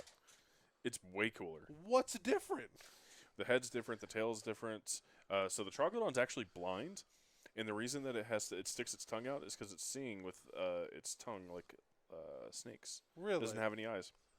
Yep. Why doesn't the Troglo have any eyes? Is he stupid? Gorok is the best. Okay, you know the original Carnosaur model with Gorok on it is the best lizard. I picked one up. I'm going to be using that as my Agrodon Lancer champion. It's going to be fucking awesome. Yeah. I don't know. Govrek hitting it on the head. The Troglodon has more tongue. More tongue, more better. I did not expect that line of thought to come from that man. It's not in the way that you think. No? No. Oh. Now I'm really curious. All right. Malevolent Maelstrom going off. Takes 3 mortal wounds. Well, there's going to take 3. Is he? Or is he going to ignore it? Why is he not rolling his 5 up? Yeah, it was me. I was right. I think Jeff may be misremembering the 5 up spell ignore that his army has. You want to maybe go mention that? Wait, no. Oh, sorry. This is coming from the Cleanse the Realms. I will not.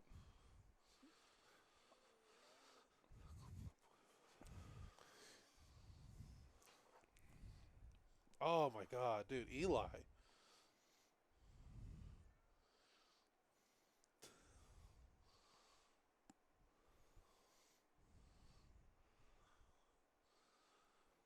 Dude, but Eli's like rolls have been pathetic tonight. Hell yeah, brother. My man cannot get a 2-up to save his life.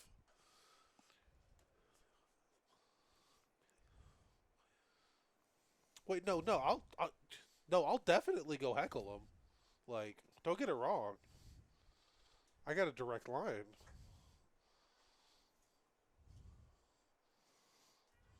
Oh, we are passing it along.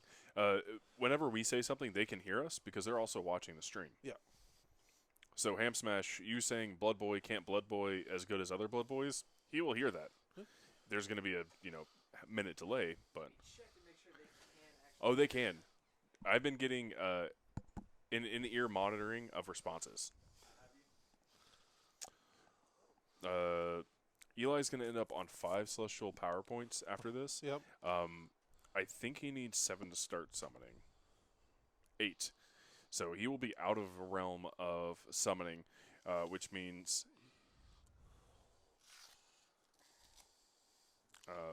he's really needed to get 5 Sarsguard or 10 Sarsguard because they removed the 5 Sarsguard option at 22 points.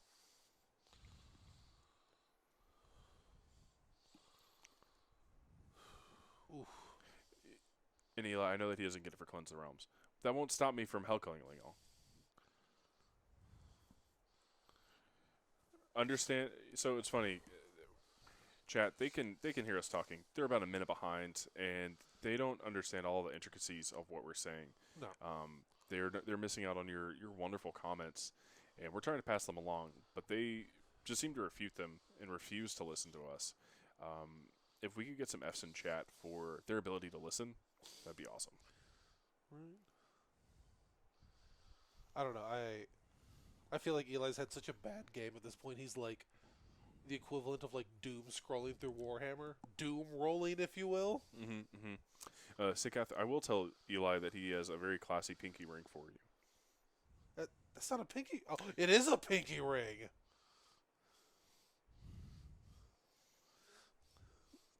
Eli like that used to not be a pinky ring, but he's gotten too fat. We got a 3-inch murder lust. What's going where? Forward. Interesting. Okay. I wonder if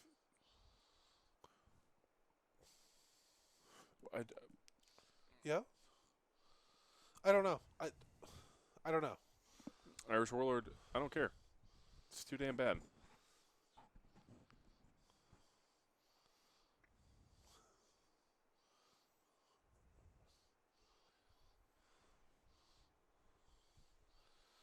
They just want you to be a winner.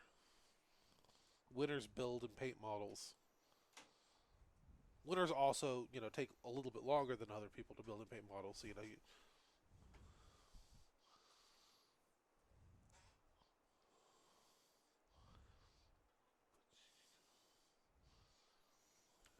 Sinister Snowfox, you should not be painting right now.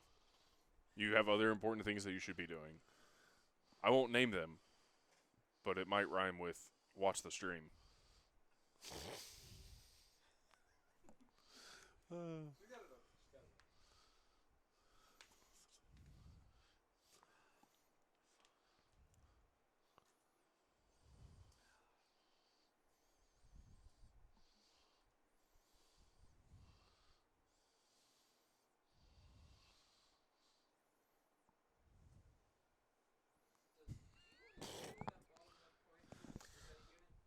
yes. This is the first time that he is taking control of that point, yes. He put his toe on it. Sikath, what kind of scheme you looking for? Looking to do? Hey, Ham Smash, you take care, beautiful boy. I'll see you later. I think Eli might be sending Pontifex out. I mean, Pontifex can slap. A 4-4 doing mortal wounds on before and after the combat, Right. Pretty good. Just saying.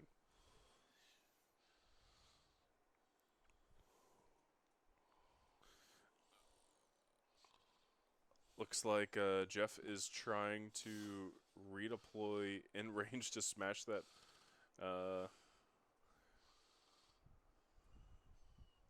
that Realm Shaper. Solid. All Your right. color scheme is Sin City? That sounds awesome. Black and white with just one except. Yeah, except he means gray. Gray. I don't know if he is rocking a one-piece beanie. I don't know what a one-piece is or what a beanie is. So, how did we get here? I don't know. Who are we? Let's see. Let's see if he leans over far enough.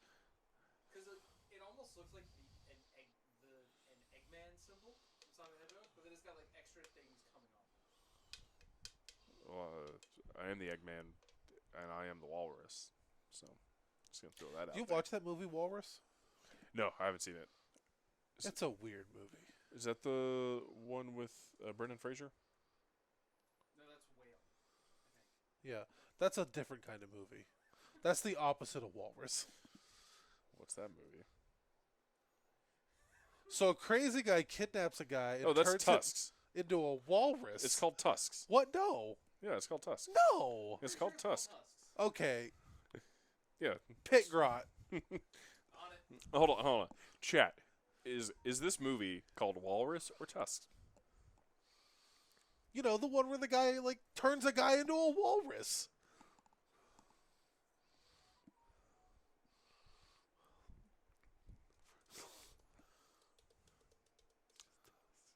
I did say Tusk the first time, I will say. Also, Tusks sounds better than Tusk. Just going to throw that out there. It is called Tusk. Huh. I would have sworn it was called Walrus. It has a rating of 5.3 out of 10 on IMDb. Okay, well, first of all, IMDb doesn't know what they're talking about. It has a 46% on Rotten Tomatoes. Is that user or critic?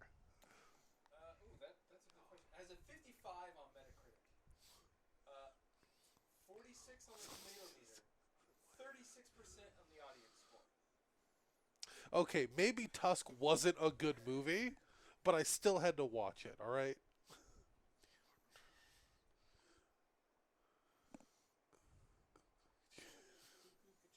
Apparently, Whale though was supposed to be pretty good. I think he got nominated for an Oscar. Yeah. Well, I mean, You get in a fat suit, you get nominated for an Oscar. right? That's the Also, Brendan Fraser, like, I don't know why he disappeared for, like, 2 decades, but I'm glad he's we can back. talk about that offline. Oh, we can? Yeah. Oh, okay. Okay, is it bad? Am I going to dislike Brendan Fraser after No. I talk about? Okay, cool. Because, like, I'm tired of, like, my childhood heroes turning out to be just, like, not heroes. Monsters. You know, Irish Warlord, you can always get rid of the Iden Thiepken and buy more destruction.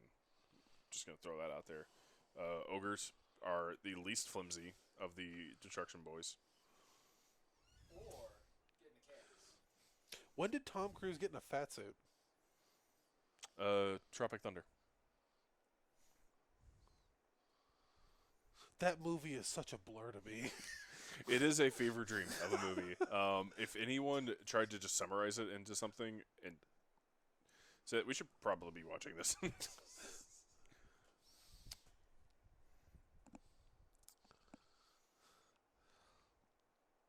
bunch of dynasty involved. I feel bad for Jeff and Eli. All right, charging. Pontifex is in. I don't think he's going to stop that smash to rubble, but You still got to roll to smash to rubble.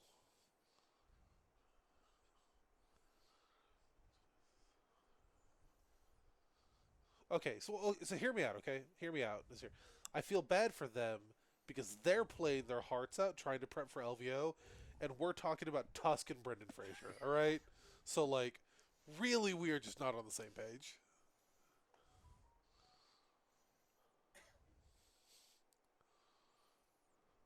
Oh.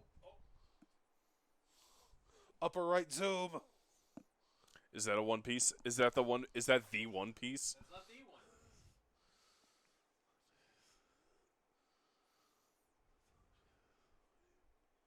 But we do have an Eli on stream. Oh, now he's gone. Whoa. Okay.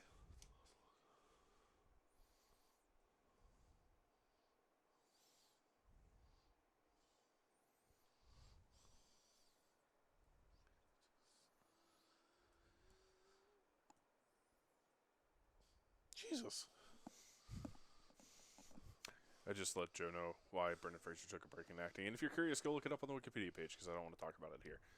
Yeah, no, that's definitely not something you talk about when you want to have fun.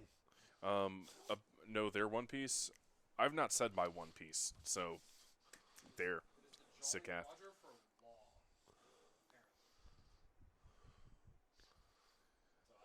So I don't know who that or what that is. I know that the One Piece TCG is on fire. Yeah. It is. Every Wednesday night.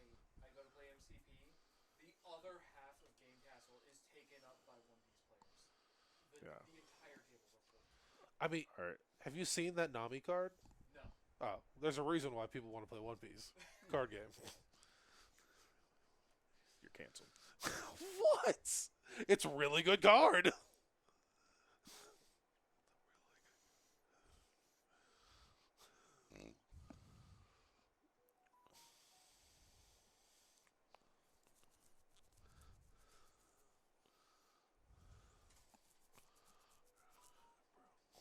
Bro.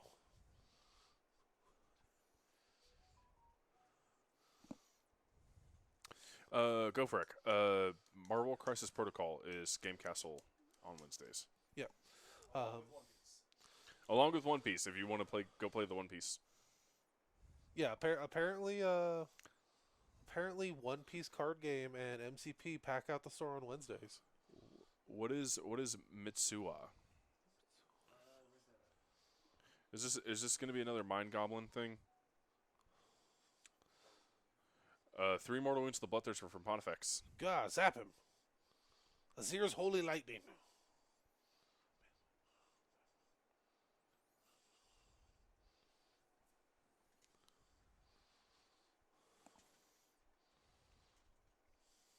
An official TCG shop. That sounds pretty cool.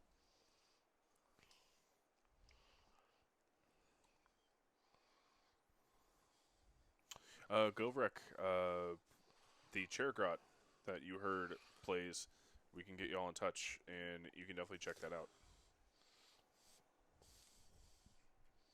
Yeah, no, there's a big MCP scene at Game Castle on Wednesdays. Couple of the actual top U.S. players are at Game Castle. So. We're getting reports from the Chairgrot that some professional MCP players actually make it out there on Wednesdays as well. So, well, that's dope. What? Man, freaking Dallas. Go away, Chairgrot. All right. Raptidon's going into the Blood Warriors. Yep. Hitting on threes, winning on threes. Honestly, I think Eli's in a pretty solid spot. I can't see the amount of wounds that are left on that Bloodthirster, but if he's able to take down that Bloodthirster and do quite a bit of damage on these Blood Warriors, I don't think he's that far out of it. The dice is under his wing. I don't think that Bloodthirst is going down. We don't know how many wounds are on. Well, so the big thing is it still has Argath. She's only 9 wounds on kind of a victim-y save. That's fair.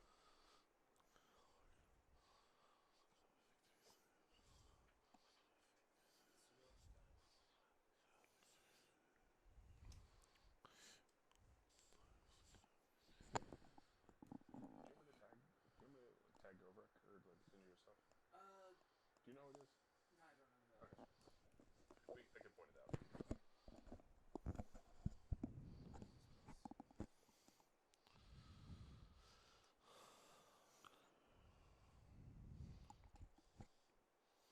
Right. Resolving all those attacks onto the Blood Warriors down at the bottom. Those Yeah, Raptidons. Who knew 5 wounds had 40 attacks? Right. I don't know. I think it's a Seraphon thing. Every time I go against Seraphon cavalry, I'm like, oh man, the worst is over. The riders have resolved their attacks. And then it's like, oh no, the mounts are the scary parts of every one of the cavalry in that army. Yeah, Sagath, there's a Daiso. It's in the same parking lot as a Kinokuniya. That's a really, really nice bookstore to check out. And it's in the same shop as Tanuki Games, which is a local board game store. Over by airport? On Okay. Airport Boulevard. Yep. It's the Crescent Shopping Center. Okay. Yeah, there's a 99 ranch there too. It's a pretty solid spot. Food in there, really great. Yeah. I think Eli's forgetting that Argath. Yep, and there it is. He just forgot. There's also an anime store that has a ton of Gunpla further south on Airport Boulevard, next to Kick Butt Coffee. Yeah. It's called Anime Pop. Huh. Yo, you know who I'm surprised had a lot of gunpla? Um, I forget the hobby store's name. Kings, No, it's off Mopac. Hobbytown. Yeah. Yep. Hobbytown. So, Pontifex about to be popped. Yeah. Um, Pop sh- effects. Send the space pope home. So Hobbytown is actually a really cool place. So they're franchised, and I used to go to the one in Plano, and that's where I played Warhammer. Yeah. It was large enough, and they had six six by four tables, Bloodthirster kills Pontifex to the wound. and it looks like the Malevolent Maelstrom is blowing up at the end of the combat phase. Yep. Hobbytown is a really solid shop, and they always have glue. Yep. They have really good modeling supplies and hobby supplies. I don't know. Like I've never wanted to own like a toy car with like a V8 engine, but after going to Hobbytown, I kind of want to own a toy car. Really, with a V8 I hope engine. Jeff really figures out this whole piling in thing, because he's piled in illegally as of right now. Yeah. Yeah, he's got one model that's out of coherence on the far left near that Raptidon that he piled onto the objective to try to steal. Hey, Mister. What's your 2 inches with 1 inch within 2 models, my friend? This is not round 6 LVO gameplay. Is this the round 6 map or is this the round 5 map? No idea.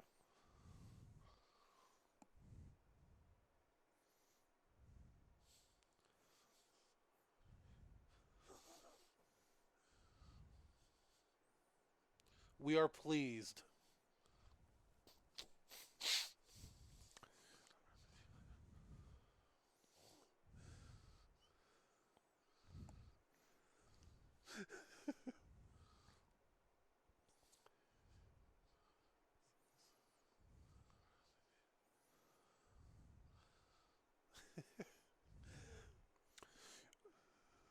So I guess yeah, I've only my best record has been 4 undefeated, lose my round 5. It's the best I've ever done at a GT. And that is true. I have no idea how these people are going to play like round 6, 7. So And they're then only 8 going to be for- playing round 6 that second day if there's the correct number of undefeateds. Yeah. Theoretically, they won't have to, or if they do, it's only the bottom couple that have to play for that. Yeah. The Seizen Ramen Shop, I've not had Irish Warlord, but Bun Belly in that same strip mall is very, very good food. There's a new Milk and Tea Boba shop that opened up, really solid. Honestly, anything in there I would recommend checking out. There is an anime store where you can buy body pillows. Not saying that's important for anyone here, but just so you know.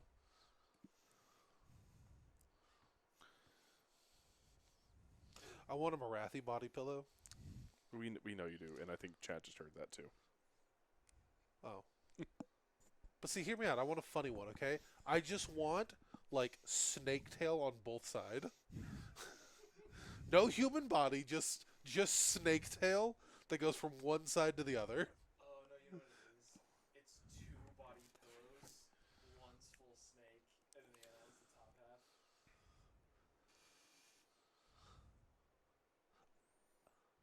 I do not believe it got smashed. I think he failed that roll, but we will double check. So Skink dies from the Maelstrom.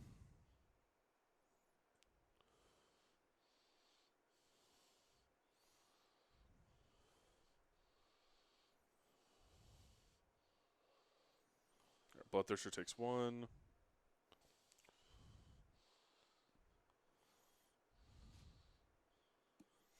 We're resolving Maelstrom. Skull Reapers take 2.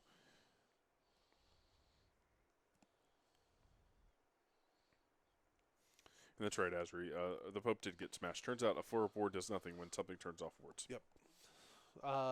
Bloodthirster only killed her exactly to the wounds, however, so Yeah, that could have went either way. He did get the no Rin spell off, so that helps a lot. Mm-hmm.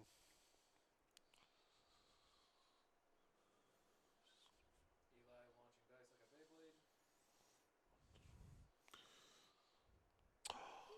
Lynn, that is a child. A disfigured child. Oh, I approve.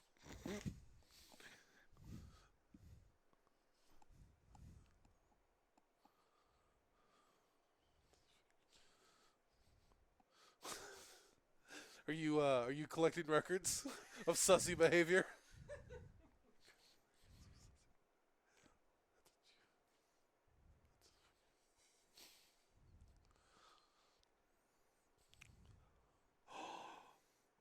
A Mount Lady body pillow, but like just sections of her Exodia style, so I could lay out an entire bed. How do I mute this man?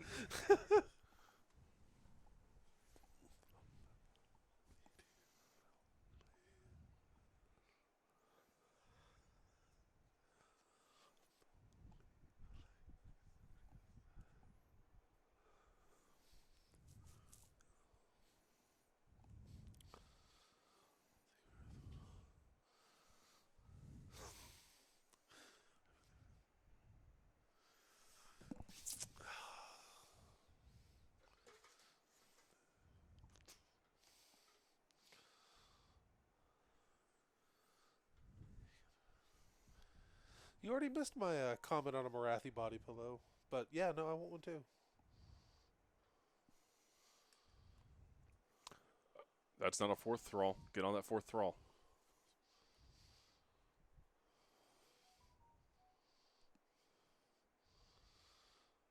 So Jeff just erupted, screaming that we will not be painted at Vegas. I feel like the pit grot outside may have said something he did not like. Ooh, ooh. How about this? We all have a unit that Yeah. we don't finish. We have to get drunk at the tiki bar and then paint it at the tiki bar. You know, I'd say yes if it was a hero. Done. Yeah? Day before Drunken Hero Rush? Whoever paid... Honestly, make it for the doubles event. Done. Yeah? Because I've got a hero that I'm building for it. I cannot paint it. Yeah? The tiki bar is closed? There's there's other tiki bars, but I don't think All paints and brushes must be sourced at the event. the golden tiki is not closed. It's open 24 hours a day, Lynn. You can't close the tiki bar. That's antithetical to a tiki bar. They may not always be doing business, but they're always open. No, Azure, no, you're making this way too complicated. You know, I love him. He always comes in and he's like, what if we make it harder? What? I would say, before getting to the tiki bar, prime it, and it was Lynn, there's a tiki bar in Vegas that we're going to. We are going to go to Vegas and get drunk and paint for the event in Vegas. Eli getting 2 points, and Lynn is going to just 2 points. just 2 points. He misses battle tactic.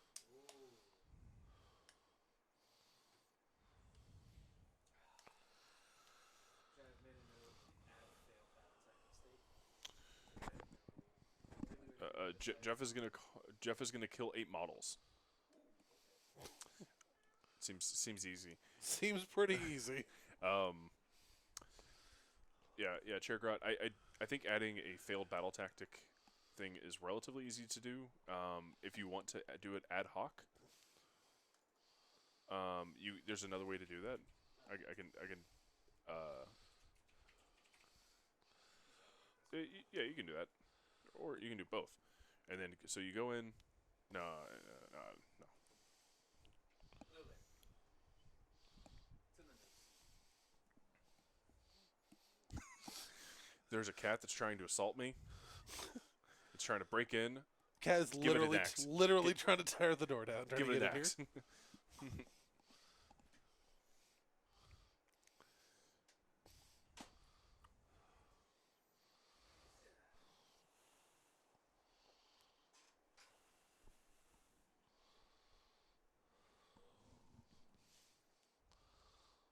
Oh, look at the little dinosaur.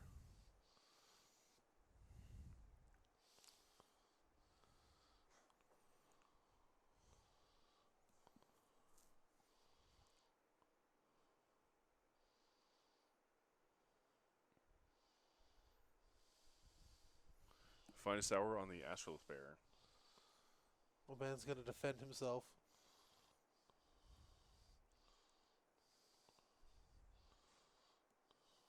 Come on.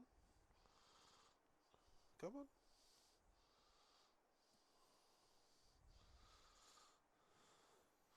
Cat has returned.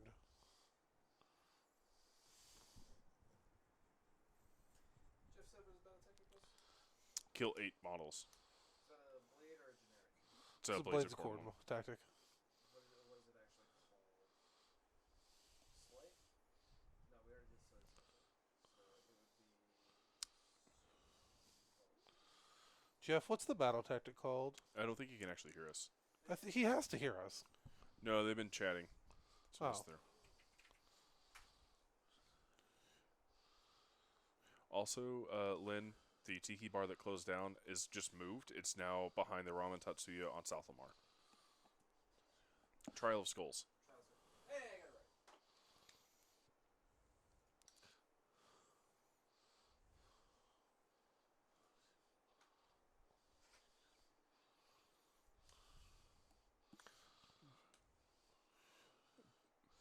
Bill, would you recommend Frankie's? That's the real question. Yeah. Like, if we had to go to one of these two tiki bars. I mean, I think Golden is the answer because it's in Old Vegas.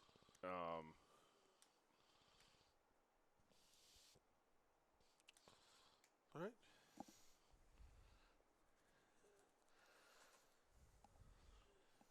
Yeah. I hope y'all are ready for getting inundated with all of the tweets that we'll be sending out, or X's. Is that what they're called? Are they called X's now? Zids. Posts. All that. Maybe we call them yas. Something, I don't know. I'm still working with Elon to sort this out.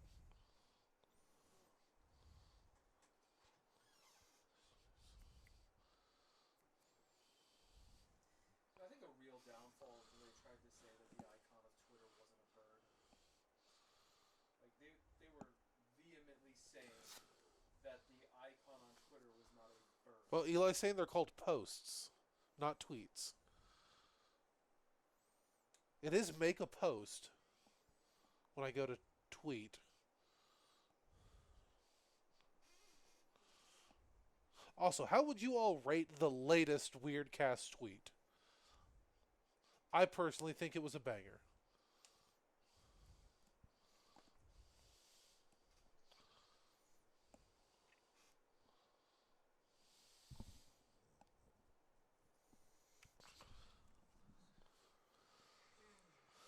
Sigatha, I know where you can get some X.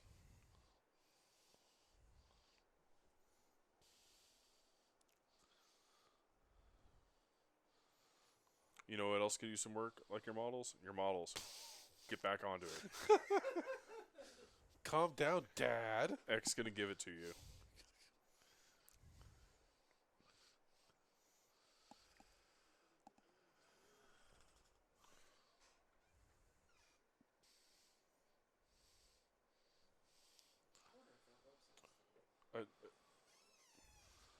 Oh my god, they're making fun of me. They're laughing at me. I hate this. We're still on Dice Cam.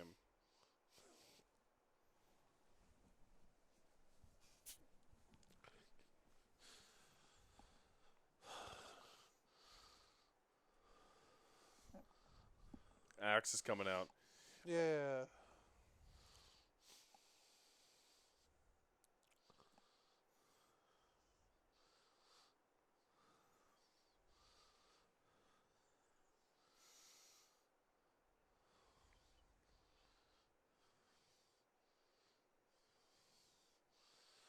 You know, every time I think of that X Gonna Give It To You song, I think of an ancient 4chan post where it was like, oh, Amazon's coming out with like a new service, X, like same day delivery. And I'd have to pull up the post, but it's hilarious.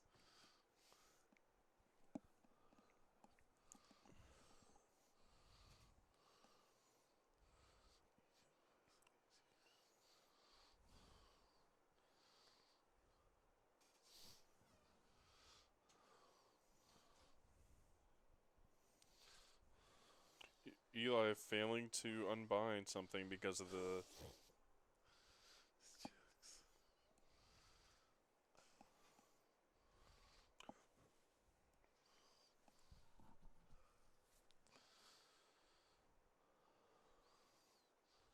I'm gonna take off the dice cam for a minute because I want everyone to see what this cat is doing.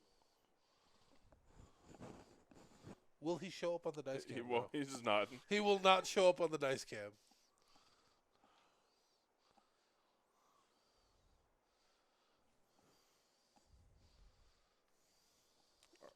Arcane bolts on a 10.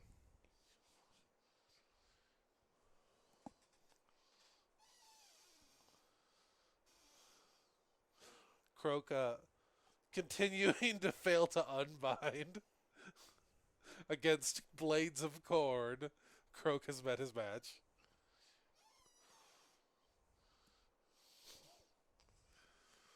That's funny.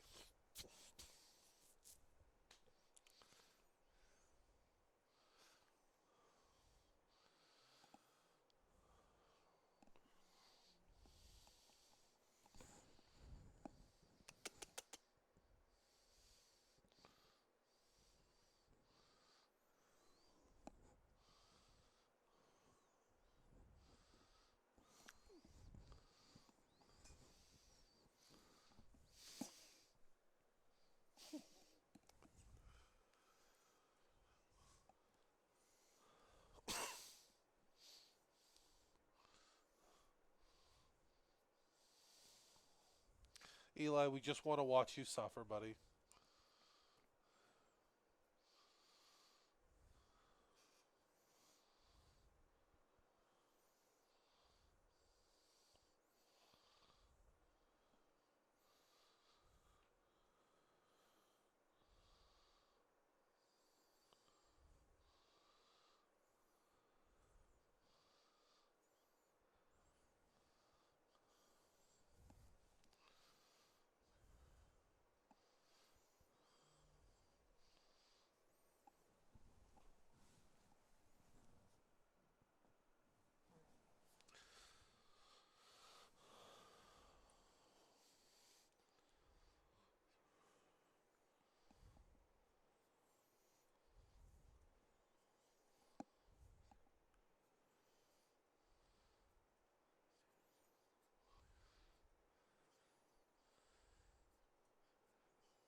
Oh, Big Grot has a very good suggestion for commentary crew. Asking what people want to see at LVO because we are going to do reporting. Oh yeah, so that's a good comment from one of our pick grots. So we will be at LVO, like I mentioned. Not all of us are going to be playing in the GT, so we will have some road crew that are going to be out and about. If you have anything that you'd like to see, if you want to see some live streamed games from a phone, we can do that. We can figure that out. If you want to see some live stream purchases of Games Workshop models, we can do that. If you want to see live stream Tiki Bar, we can't do that because we're not going to be allowed to.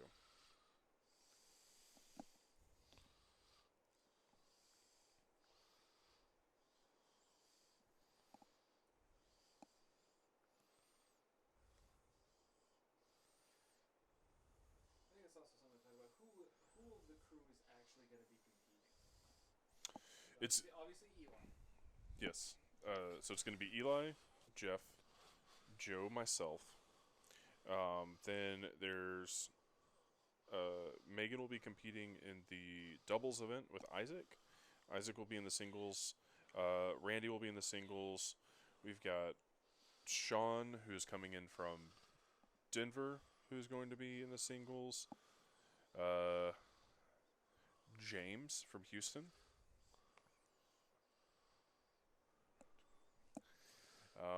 A live stream of the LVO live stream. Well, Bill, that would have to imply that there is going to be an LVO live stream. Right. There will be a 40K one. Last year, I think it was some dude with a phone streaming to Rob.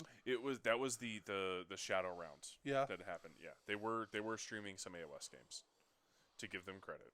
Okay.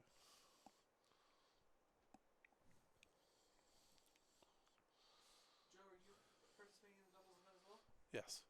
Who's your partner? Eli. Ed is coming out. He lives in Carolina for some reason, but he's gonna be out.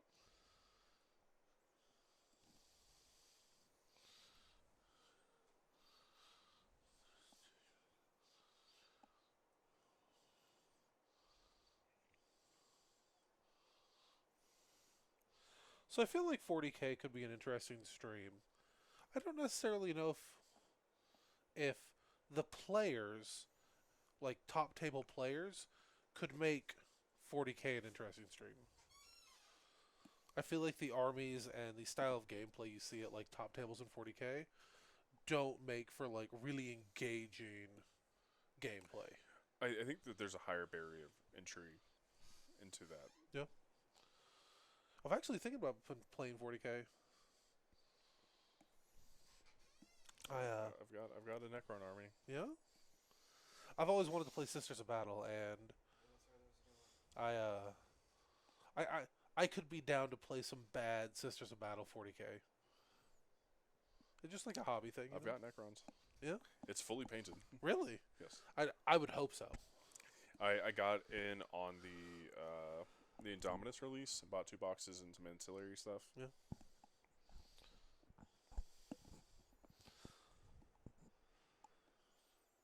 People fervently telling you no, Jim. That's because people don't want me to have fun.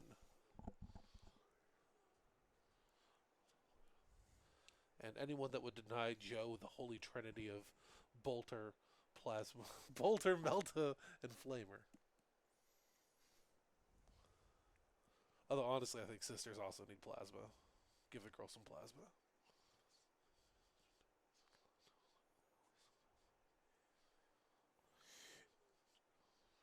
Yeah, Spite. I was out of town dealing with family things and took all that stuff with me, and it was a really nice kind of reprieve. But now I'm like, well, what do I do with this? I wish I'd worked on demons. Yeah. So, that I could have used those in AOS. I don't know. What about you, Spencer? Have you been thinking about any New Year's hobby resolutions?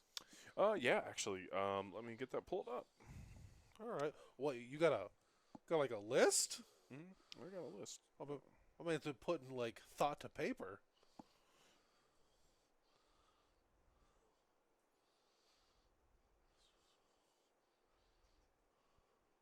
I agree, Bill.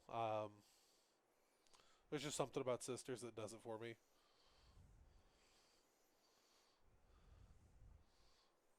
Spencer's shaking his head, but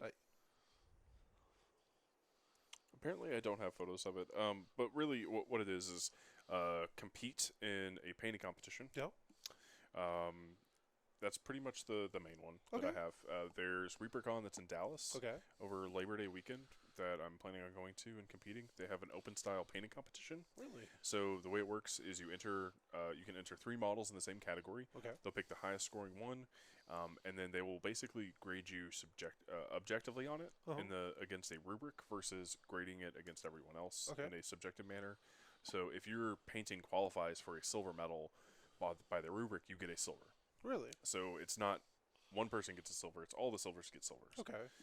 And then they do have like a best in show and best in category, but those are in addition to winning that.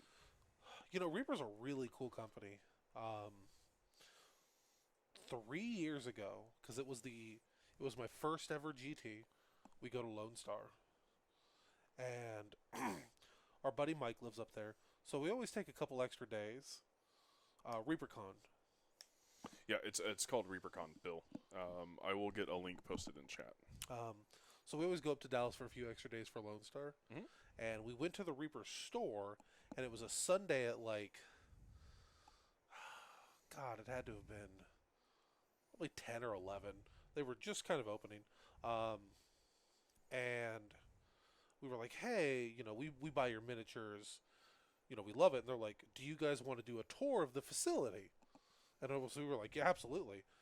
And they're like, normally, we do these tours like 20, 30 people, but it was just me, Chad? I was not there for that trip. You were not there. Okay. So it was just like 5 of us going through. We got to like touch miniatures and like see the whole process. So cool. And later I learned that they shut that down. And I think they still do tours. they still do. They still do Yeah. tours.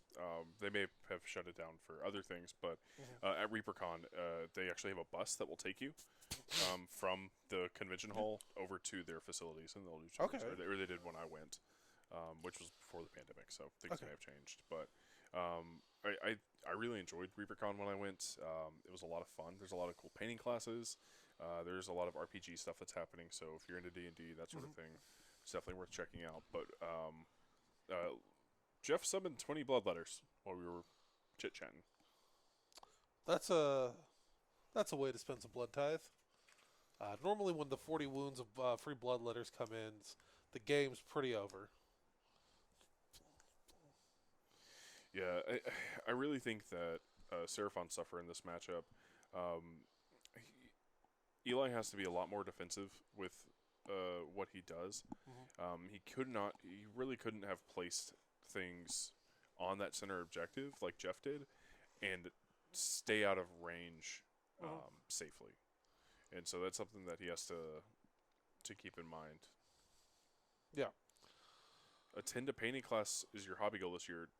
Bill, there's a few of us that are going already to ReaperCon. I'm sure we could talk into more. I will say there are some really cool online classes as well. If you're interested, we can talk offline about that. You know, one of my hobby goals, or what I'm thinking about, one of my hobby goals this year, compete less, hobby more. When you say compete less, do you mean compete gaming less? Yes. Okay. Like, So you want to join this painting competition? right? Less focus on the GT, things of that nature, and really focus on like do better conversions, do better paint jobs. You know, kind of push myself to finish my armies. Because,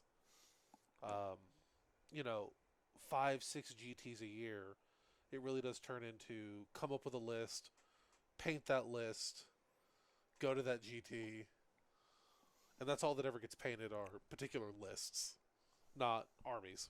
Yep. So I'm thinking this coming year, the only GTs I may be going to, probably Slambo, Yeah. and I'm thinking I want to try Adepticon. 2020, 2024 Yeah. this year, Yes. like in 2 months. Yeah. No, like the next. 2025. Yeah. Okay. Yeah. Yeah, that'd be pretty cool. Yeah, Azriaz brings up a good point. Just play the same list. I don't have it in me. Scooter has changed his list a little bit. Yeah. It maybe 1 or 2 models, but for the most part, yeah. Goverick, I do think painting is a really good gateway there.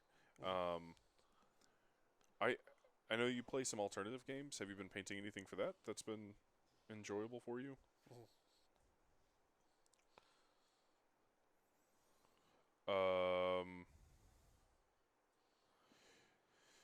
So it looks like Jeff 3d6 charged the bloodletters and shot them around that piece of terrain.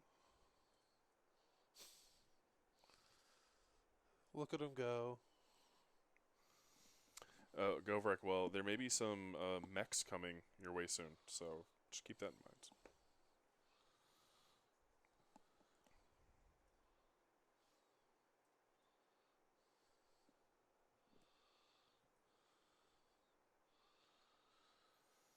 I could see that, Gover. It's a social hobby. You know, it's a social thing we do. So, if that's not doing it for you, Yeah, I had a conversation with some people about this the other day, where it's unlike Magic the Gathering or like a chess competition, where it's just kind of you don't need to verbally interact with your opponent past a couple of game state things. Warhammer is a 3-hour social contract of we want to both have the best time that we can, and if that's not kept up, it does make it really difficult. Yeah. All right, we've got a charge down on the star seer. Could we get a zoom in down there on the bottom right? Can't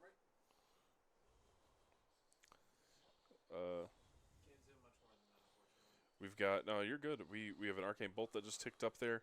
Cat's eating the Velcro. Buddy. Just a casual 12 wounds to the Slaughter Priest.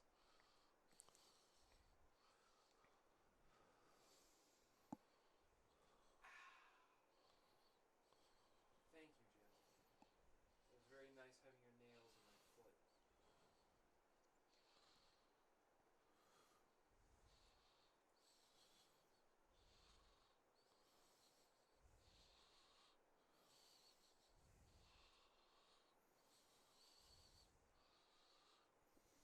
That's a Slaughter Priest.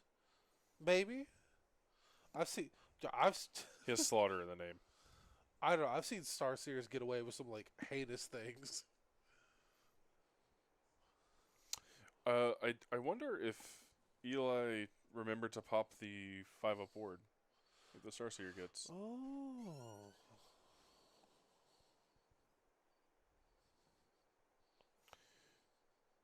Irish Warlord, what else do you have to build?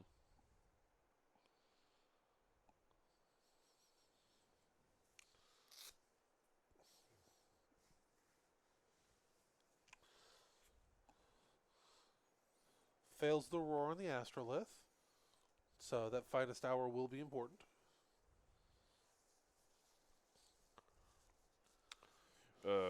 Trying to fight Last the Bloodthirster is bold move.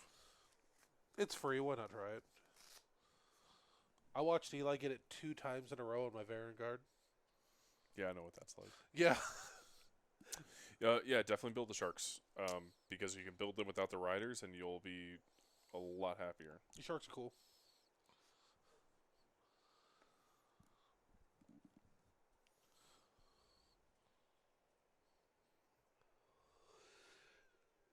Four ups.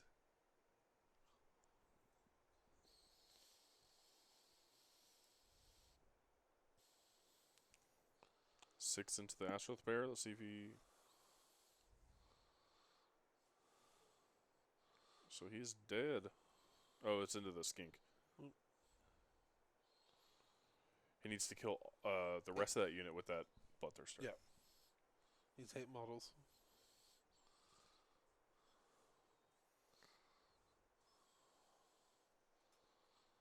Yep. That's a failed battle tactic.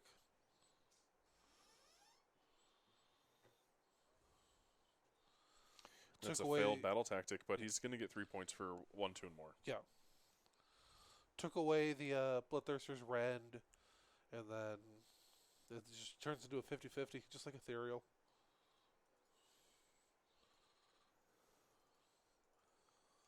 Curious how Jeff is going to... Jeff is piling in illegally.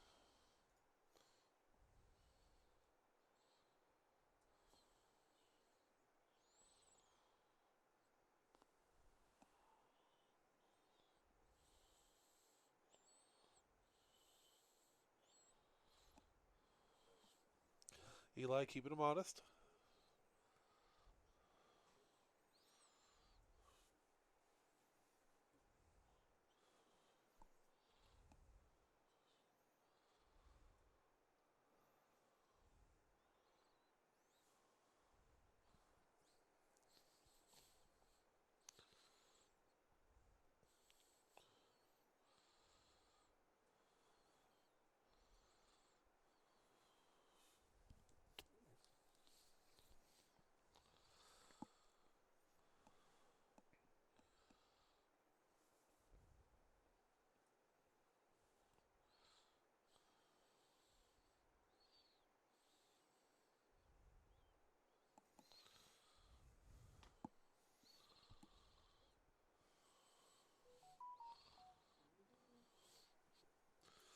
What is that? What is that unit doing?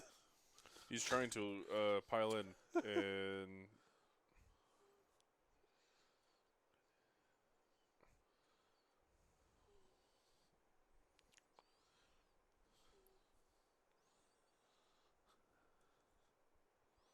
Should be 2 inches on the. I don't think he's going to get 2.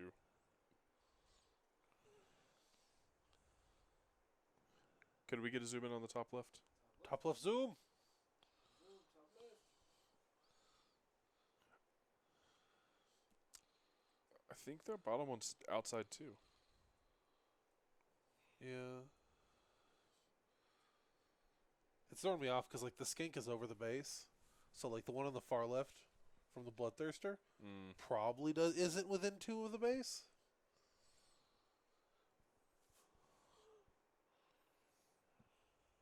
Okay. All right, looks like a 4 getting in. All right, Eli's giving. It's Giving him a the distortion on the camera lens is making Yeah. this a little difficult. Gonna blame that rather than my inability to see.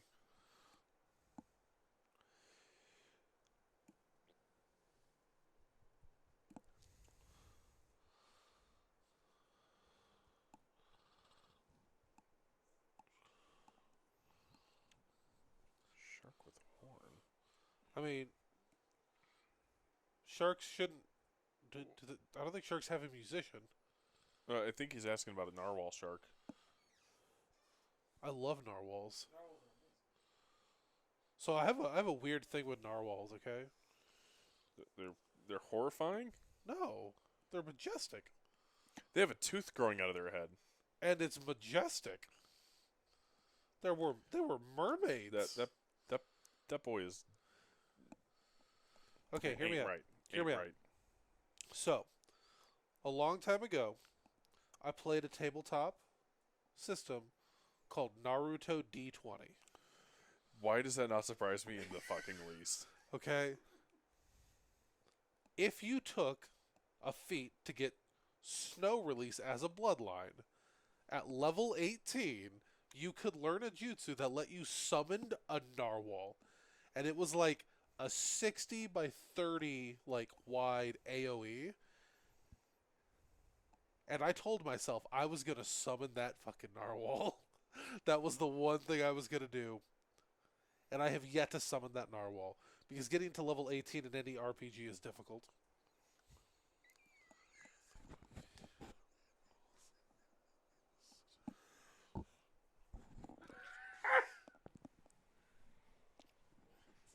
Irish Warlord, I think the Horn Helmet is the champion for if you have multiple models in a unit, so just keep that in mind. When I bring you your stuff, I'll do a little hand sign for you. You can't do that. You're going to blow them up. Joe,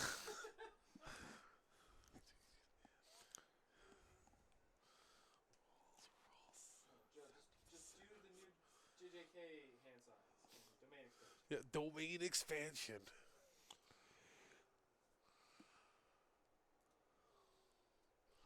Croak dishing out mortal wounds. Hit him with the Force Lightning, Palpatine style. I'm too weak. I can't do anything. Got you. I'll show you a PDF that has 800 pages of jutsus in them, and I'll let you pick what jutsu you want me to say. They both drop battle tactics, which is pretty solid for Eli. Right? Priority roll. Can we get we got a 4 for Eli. He keeps priority. I think he wants to take it. Hey, guys, it's 10 o'clock.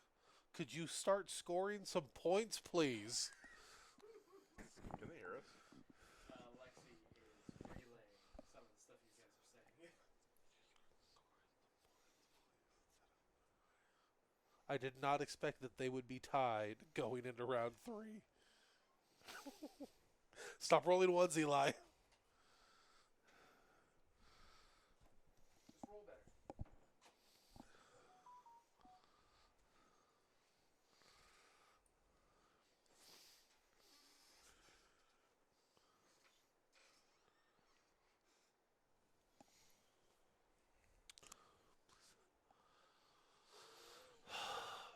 Pitgrot, please relay that Eli's dice have been blessed by chat, and he can now roll 2-ups.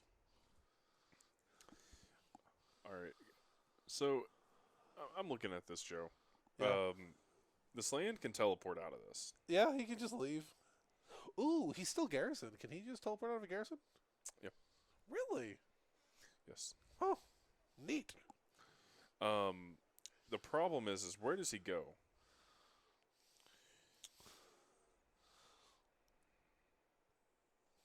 I mean, Where does he go?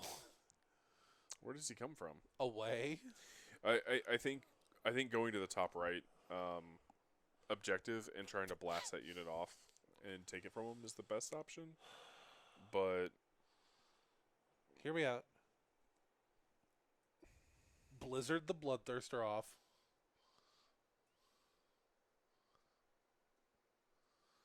Because he can't Blizzard if he teleports. that's true. Oh no. Sickath making that call. Right. Jeff just moved his ring. Things about to get serious. Nah. It's like pointing out to the outfield with your baseball bat right before you take a big swing. Yeah. There you go. I think no. Croak needs to.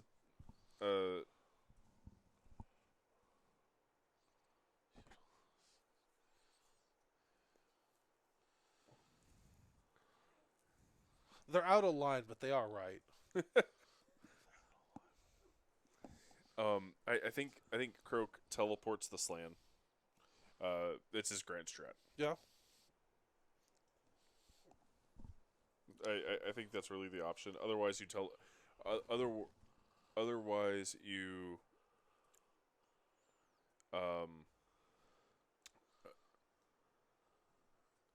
otherwise you just blizzard off the bloodletters and. Yep.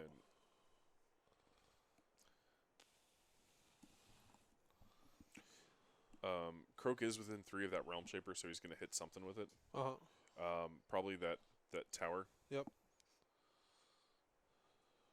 Hey, good call. It's like I play Seraphon.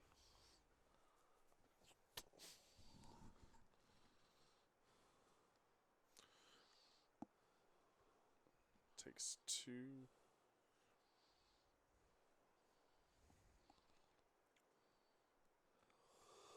Celestial Equilibrium.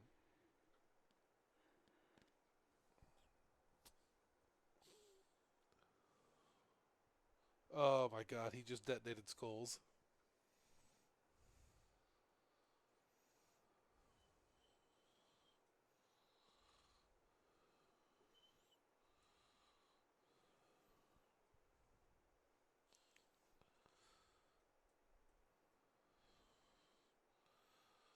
Astrolist takes 3. No ward because of Argath.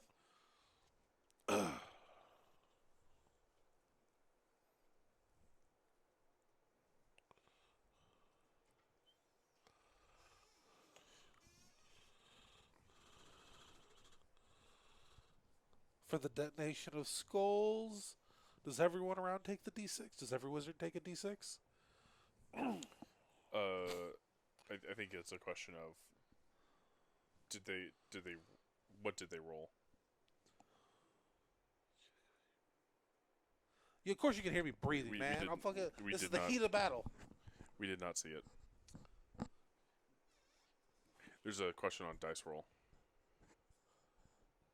Got me fucking here mouth breathing, man. I'm panicking. I'm trying to check this war scrolls. Can you stop the recording and then go back and watch it? Or you don't have to.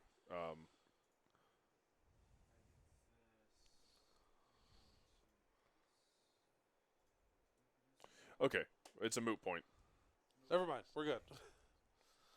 The Astral is not a wizard, so it does not take the damage. He is a lizard. A wizard. But he's a lizard. Lizard. Oh my god.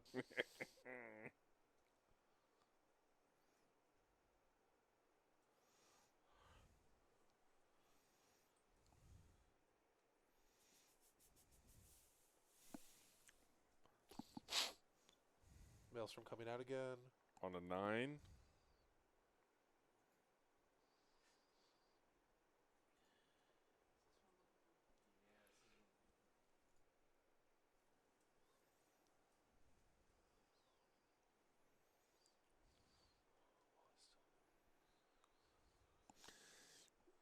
Yeah, honestly, the Slan is suffering for the sins of Croak in this.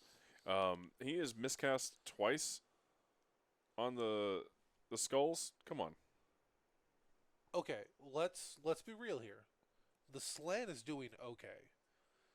He's suffered 11 mortal wounds from skulls detonating.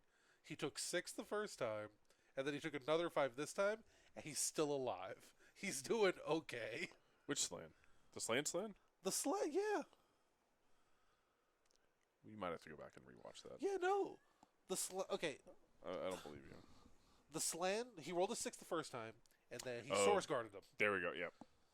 And then he just took 5 more, and he's still alive. He's doing okay. Granted, yes, we would like to see Eli do a little better. Eli's been rolling the old Team America dice. Is that the potential issue here? No. He got new dice. Well, yeah, no. Eli, roll your lizard dice. They don't suck. I've lost count of how many ones and twos he's rolled. Because he just got some new lizard dice, right? Mhm. From a truly anonymous Secret Santa. His Secret Santa has not revealed to him who they are. Apparently, we just got word they did not roll well either. His Secret Santa dice turned out to be Secret Grinch dice.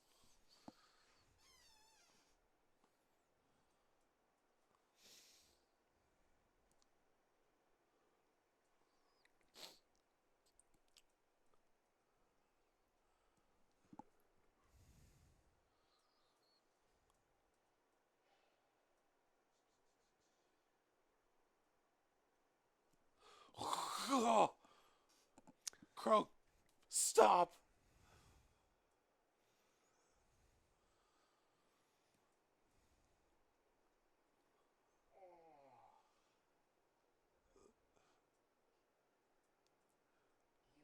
Eli, Wow!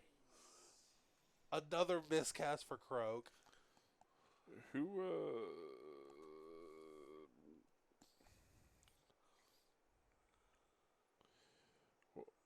Well, at least he doesn't. At least he doesn't have enough blood type for a meteor. Right, just throw a meteor at Croak.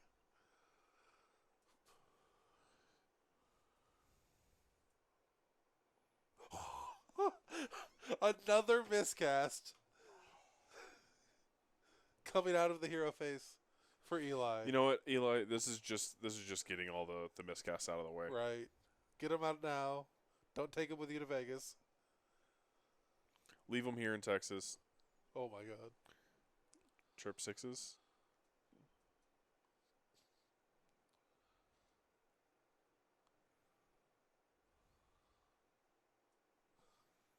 Yeah, don't have Maelstrom detonate on Croak. He needs to not roll a 16. Oh.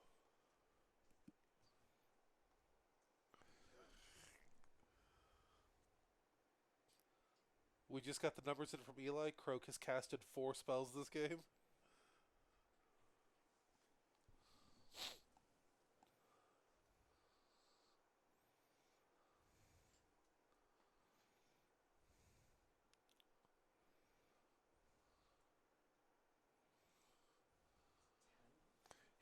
He tried. He I tried. saw that 6. He tried to lose Croak.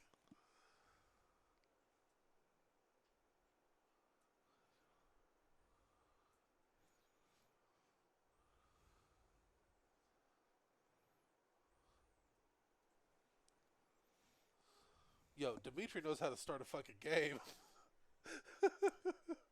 Honestly, if he had you know what? It's fair. That's fair, man. I mean, that's why you always take the exalted hero as undivided. Yeah? So you can reroll. I don't know. Dimitri seems like an idolater lord kind of guy.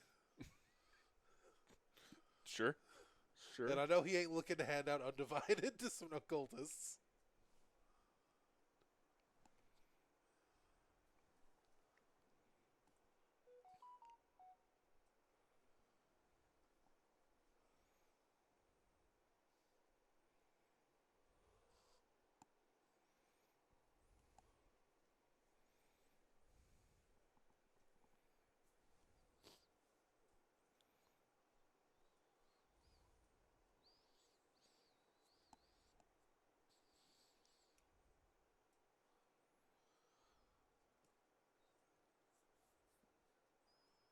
celestial or Cold-blooded cold-blooded resilience. resilience.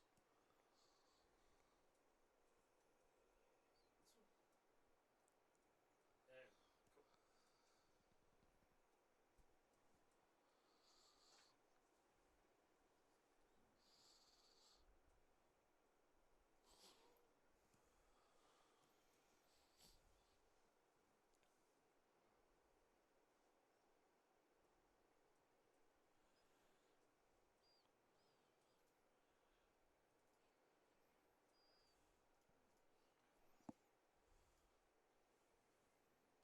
Eli out here playing small hammer.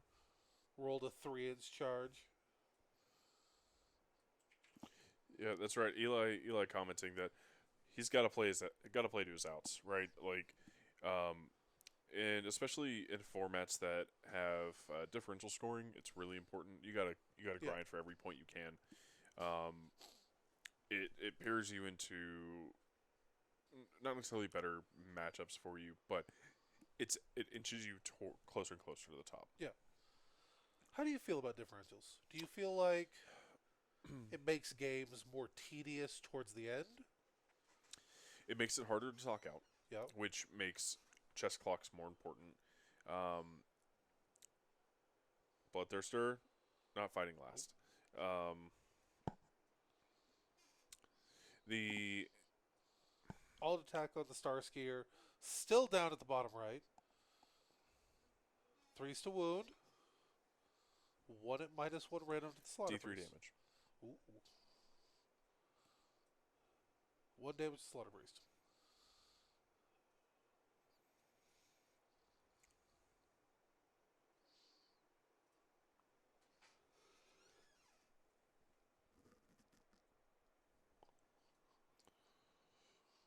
Uh, Spite. He did mention that he's doing this for you. He's not splitting attacks and dumping all of his Bloodthirster attacks into that Astrolith Bear. Astrolith Bear. Honestly, I don't think that's the right call. You split them evenly. You put exactly 1 into the Astrolith Bearer.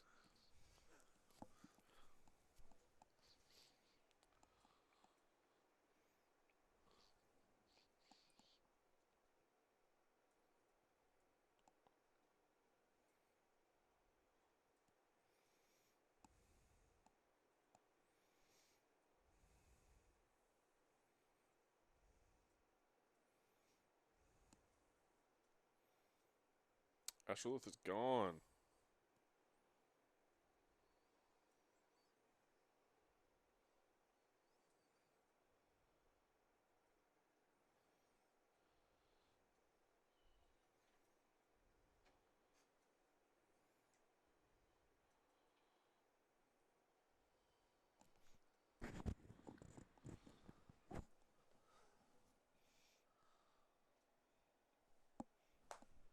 Yeah.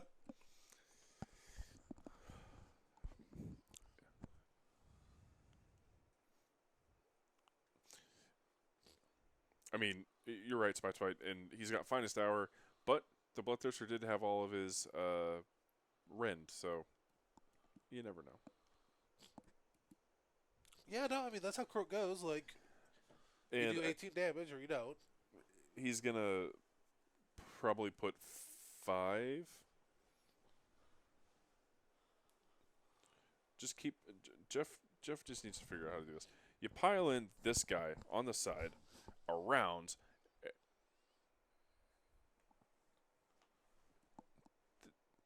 It's gonna be fine.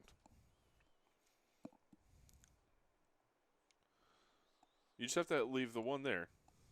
Yeah. See, Spite, this is why I'm a 4-1 player and you're a 5-0 player. I put it all into Croak after I send 1 attack at the Astrolith and expect maximum results. You got to wrap that thing. Wrap it up. Wrap up that spire. Right.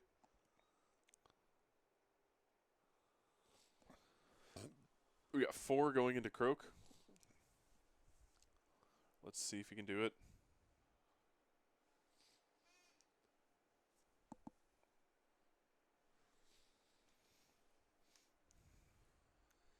Man, Cedar's killing me. I am super congested. You gotta get the nasal stuff. So Yeah. it's a squirt bottle. That's like spooky though. No, I know. Distilled water. Nuke it for 30 seconds. Pour the little salt solution in, and then and it goes through. I'm a little worried. You want me to microwave the water I'm putting into my brain? It's 30 seconds. It's not a lot. It's just to warm it up. You don't have to. It just makes it more enjoyable. Oh. What power do I microwave that at?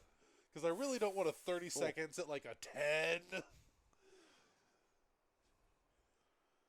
hit quick 30, pull it out after the first 10. It's something like that. You figure it out. I do feel bad for Zier. I've seen his castle on the hill. It's surrounded by cedar trees.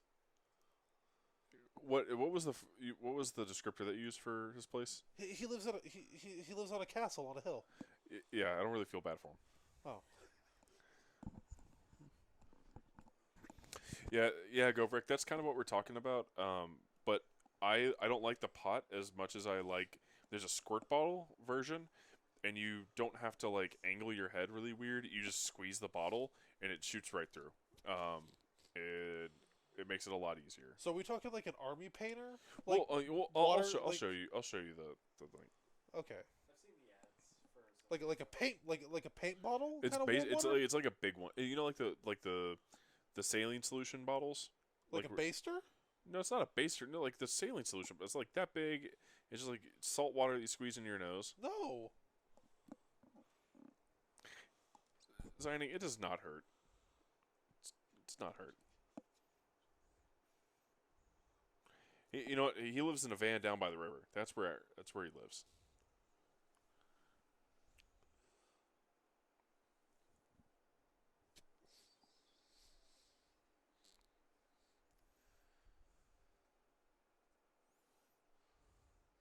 Eli is getting the last of his points in.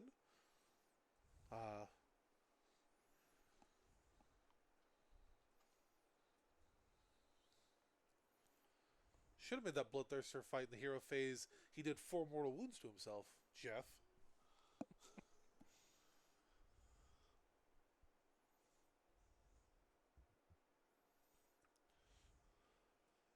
Really, is here? I distinctly remember like driving up winding roads past an actual like honest to god like stone tower, like Yes. Rapunzel stone tower, up to your house. There is more of the hill though. Is there more? Well, it's like you get to like the summit. Like you're not topping that thing. Sagath, is that like a personal grudge that you have with this dog? Because that's what I'm hearing. I don't like dogs. Joe don't like dogs. I don't He like likes dogs. cars and money. What? No. I like money. Spencer, punch Joe. Done.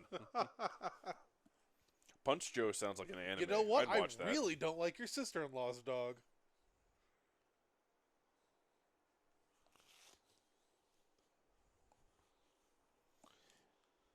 Richard Garriott. That sounds like a Alright, dude that wrote books. Looks like we're going to have the handshake here in a second.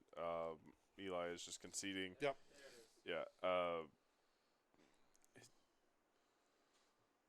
This is by far the worst that we've seen. Yep. These games happen though. Like Yeah, and as a Seraphon player, they do happen. There's nothing you can do about it. You do what you can. Yeah. And you play to your outs. You grind the points that you can.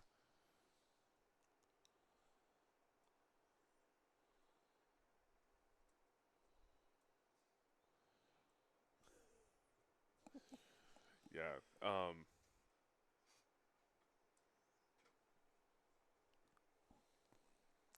Krokoliv, Eli's requesting Jeff to roll the attacks in the hero phase.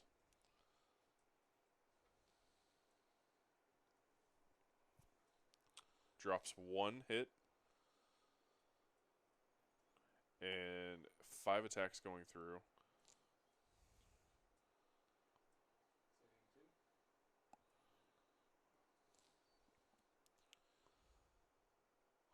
Does 7 damage. 10, 18. He lives through the hero phase. Croak lives through the hero phase.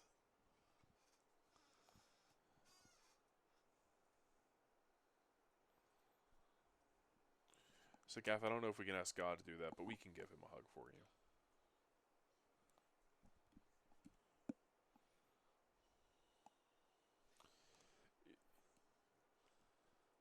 Just roll 4 ones out of 5d6.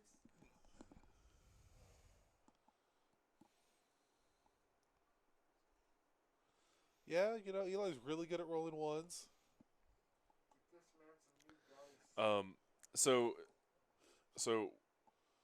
it takes another 3d3 plus whatever the blood letters get in and do.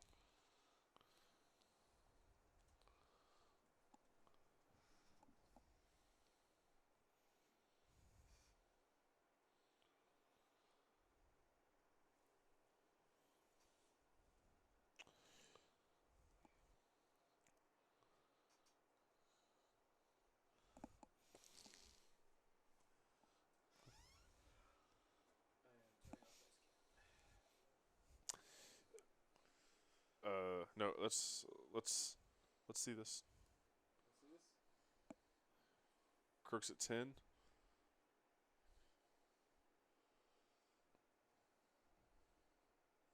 I live with a corgi that's kind of obnoxious. He's made me really reconsider my stance on dogs. Eli is now requesting Jeff to kill his croak. Right. 4 mortal wounds. He's at 13 taken.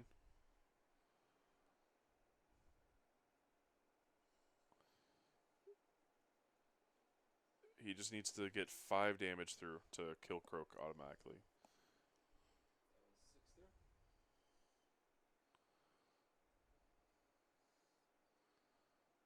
6 there. Croak can live on 3 ones. Croak can live on 3 ones. Okay. So let's talk about LVO. There will be vendors there, Yes, which there will. yeah, it's a nice little like shopping area. GW is going to be there. Monument Hobbies is going to be there. It's going to be really sweet. Additionally, Baron of Dice, who made our club dice this go around, will be there with some new dice for Eli. Yes. We'll make sure that he gets new dice. Sagath, we're gonna have you sponsor his new dice. Yes. We need to take this man out to like a really fancy Sunday like wine tasting event, but for dice, Like really just let him roll so many different sets to really find the right one for him. Get him the cheese dice. I mean, he's playing Seraphon. All of the dice are cheese dice. Yep. Oh, shots fired! Except not from Eli's models because they can't roll to hit. Yep.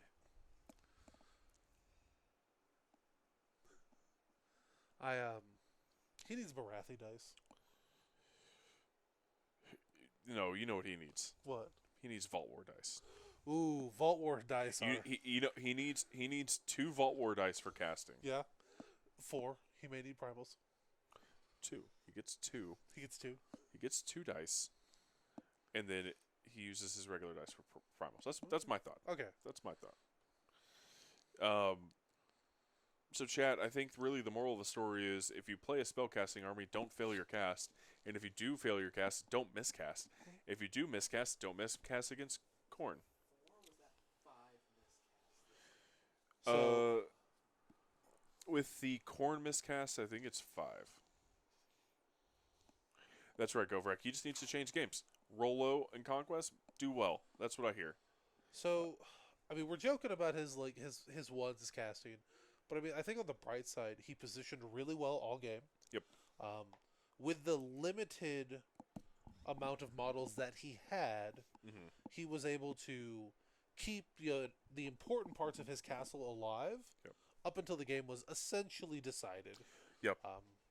And I think that's a really good testament to, play. I really think the Realm Shaper placing is really important, along with the skink line that he did that went around the back of the table versus going forward into the middle table, because it just would have let the Khorne just like slingshot off of that. And with the distance between the two in this particular map, it forces the Khorne player to trudge across. Yeah. And if, fortunately for Eli, he's not killing enough through Yeah. spells, he's not getting a bunch of blood tithe. Really, really weird game to see. Very low points scored this game. So I don't know.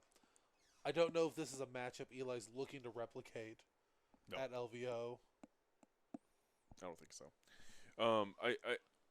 I think really what it comes down to is if he does, you just cast through it, right? You cast through this. You cast through skulls. You cast through whatever you can. You got to play to your outs. Yeah. And unfortunately for Eli, in his case, this is spells.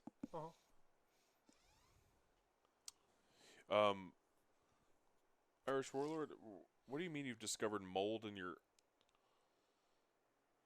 art corner? Are you okay? No. I think you're right, though. Like, that's the big thing with skulls.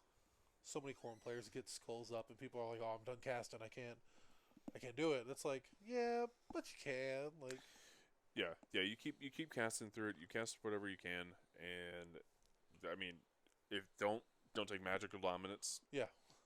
Oh,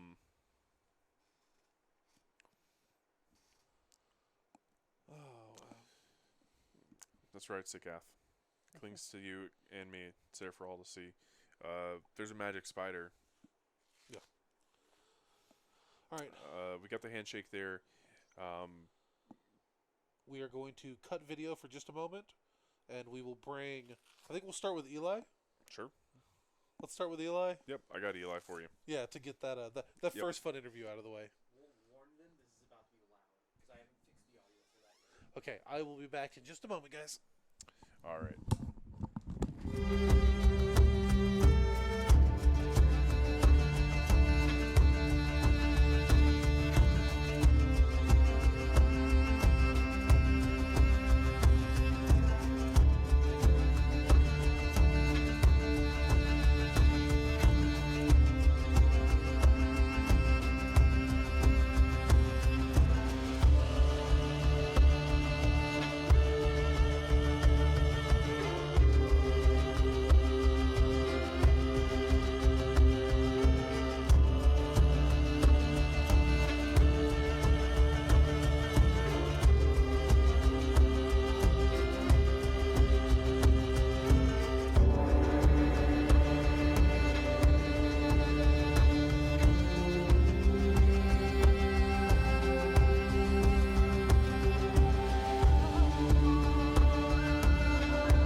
Eli. What's up? So, this is going to be your second time at LVO, right? Yes. I'm sure you remember the vendor hall. Yeah. So it's a very nice little area. I watched AOS Coach go through and buy a bunch of stuff from the Warhammer store. Yeah. I bought some paint. I had some friends that bought some Turbo Dark stuff. It's really good nail polish. I had to hold myself back from buying a lot of dice. There was some really cool dice So sets. Baron of Dice is going to be there. Oh, he's going to be there this time? And sweet. we've got Sikath on the hook for buying you some new dice. You need them after this game. So it was hard for us to keep track. How many miscasts? So it was a total of 3 miscasts. 2 from Croak. Turn 1, he miscast on the first spell. Mm-hmm. Then turn 2, he miscast on his second spell. Mm-hmm. Then the Starseer miscasts his last spell. And then the Khorne miscasts. And then twice the Slan rolled natural 8s on his spells. Okay. To get rid of skulls. And you lost the ward spell and the And Celestial Equilibrium, the Celestial +1 to cast Equilibrium. on Okay. all my other spells. That's really tough. This is rough, man. Like, Yeah, like, what am I gonna do? Everything that could have gone wrong went wrong. Pretty much, this was like the worst of the worst. And Khorne is probably the worst matchup, maybe outside of Null Myriad, because Null Myriad's gonna actually shred me in combat or everything. But when the slides start not going your way, man, like when it, what's the saying? When it rains, it pours. Yeah, and so toward the end of the game, where Joe and I were just kind of like watching things Mhm. go, what really stood out was positioning. Yeah. Was great. Your pyramid placement next to that piece of terrain saved your ass. Yeah. A lot, and really you did what you need to do in this type of matchup where you're playing with differential. You're playing to your outs, right? Yes. As a Seraphon player myself, Mhm. and as playing with casting as much as I do against this new Khorne list, you have to cast through skulls. You have to.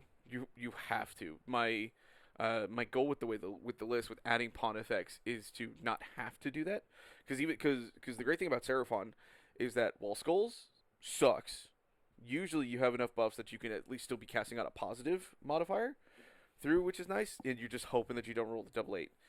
Usually you can still get a lot of your spell casting off because Seraphon has fairly favorable spell casting. A lot of the spells we care about are like 7s, Equilibrium's on a 6.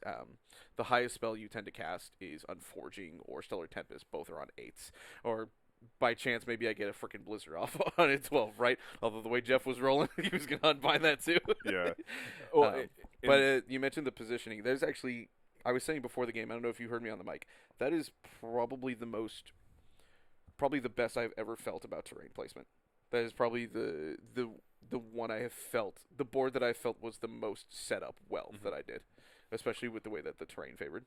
Yeah, no, I think it was great. And to that, to what you were talking about with the Pontifex, running the numbers, it's not likely. It's not on the likely side, but it's possible for you to pop a hero top of 1 without touching your spells. Yes. And getting around that Khorne 5-up spell ignore is really big.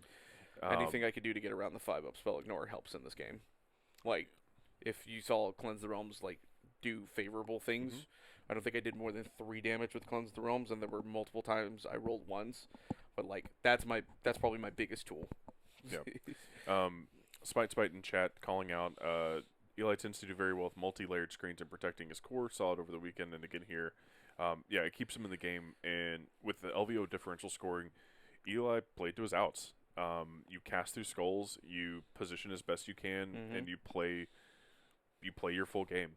The good thing is that, especially with Croak's health mechanic, you can usually Croak will be okay through the skulls. It's when you miscast on top of the skulls that you're really worried about losing them in the hero phase. But it's the same thing I tell people locally. Like, how do you play through OBR Khorne? Make them freaking roll the dice. Like, if they fail, you do D3 damage. Maybe they'll ward it. Maybe they won't. Yeah, and so kind of back to the Pontifex thing, adding that in, if they fail the 5-up war or the 5-up spell ignore, on math, if they get 2 shots at it, they're probably going to get it, over half the time.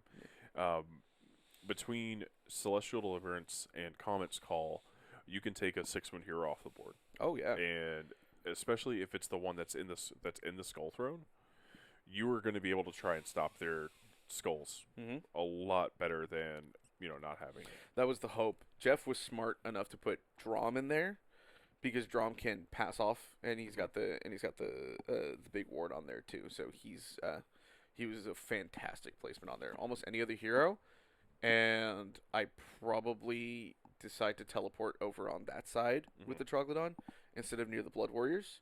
but I felt that the Blood Warrior, I felt that the Troglodon was going to live. Like I thought with with +2 to save, and if you fail the roar, if Jeff failed the roar, +3 to save, with being -1 to hit. If Croak hadn't missed cast, I would have been -1 to wounded too. He was in range. He was in range for that. I was like, the Troglodon can sit here and tank around a combat, and this is why I love the Troglodon still in this list. Casting only one spell through with each frog is fine.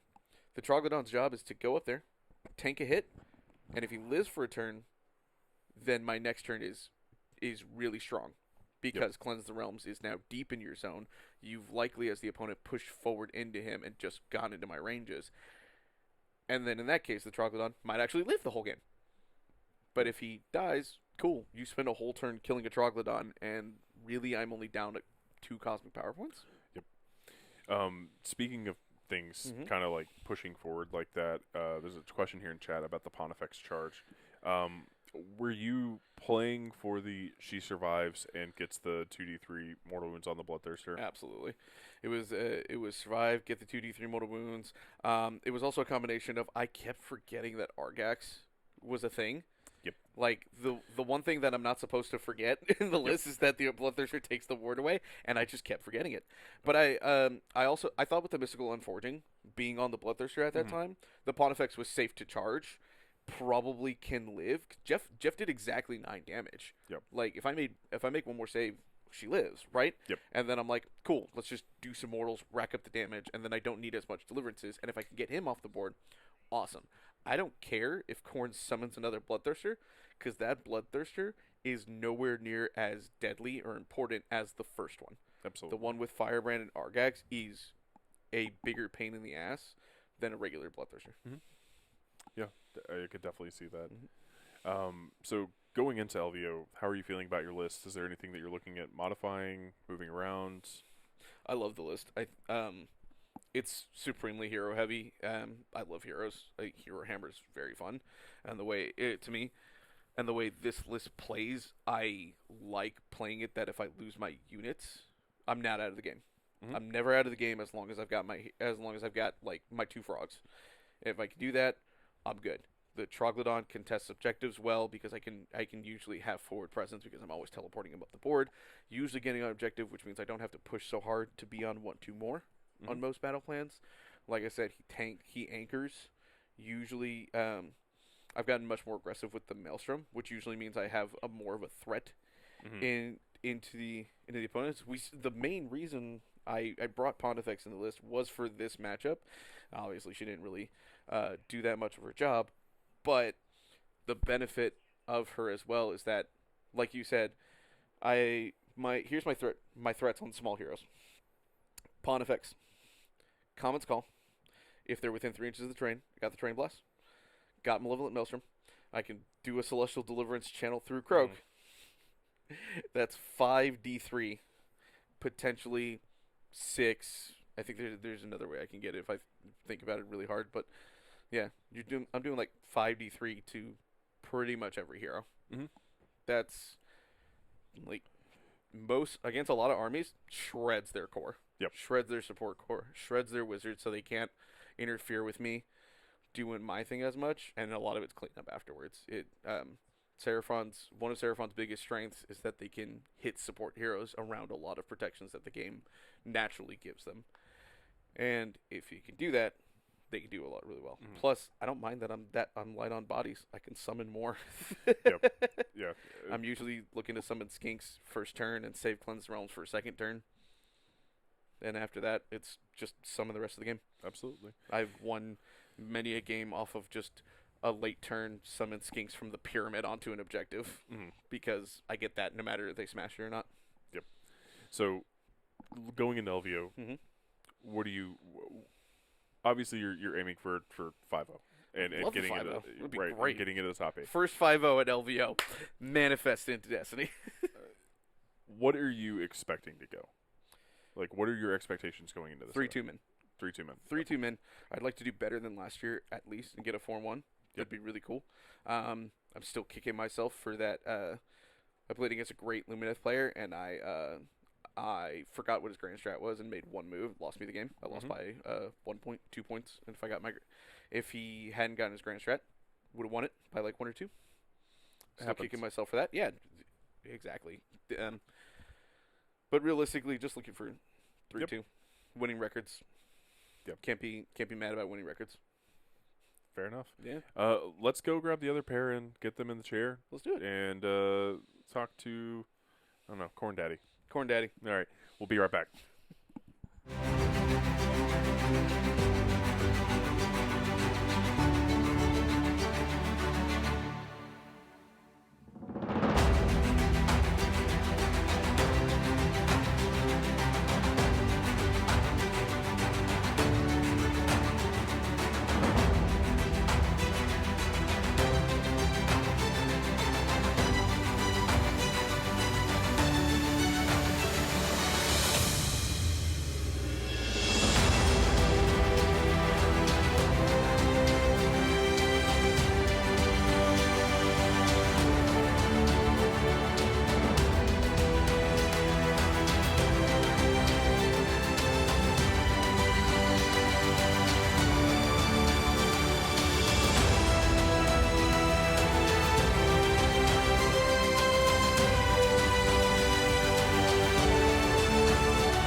Hey guys, welcome back.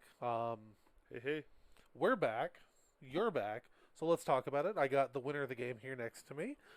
So, how did you think this game was going to go? I mean, I thought Eli was going to be fighting an uphill battle Uh-huh. for a lot of the game. I didn't think it was going to be that uphill. Okay. 2 miscasts with Croak, another miscast on his other wizard, 2 8s in the skulls. Yep. Yeah, it was bad. All right. I had a ton of blood tithe. I didn't have to worry about like those types of decisions, so it was just kind of like the slow push up essentially. How did you feel that the battle plan did that affect your strategy going into Seraphon? Your initial deployment. Yeah. So I didn't like the initial deployment. I don't think I've played this one before. Okay. And I kind of was thinking that I'm gonna get magic slammed from. Okay. I'm not gonna be able to get close enough. Yeah. But of course, he's not on objectives either. Yeah.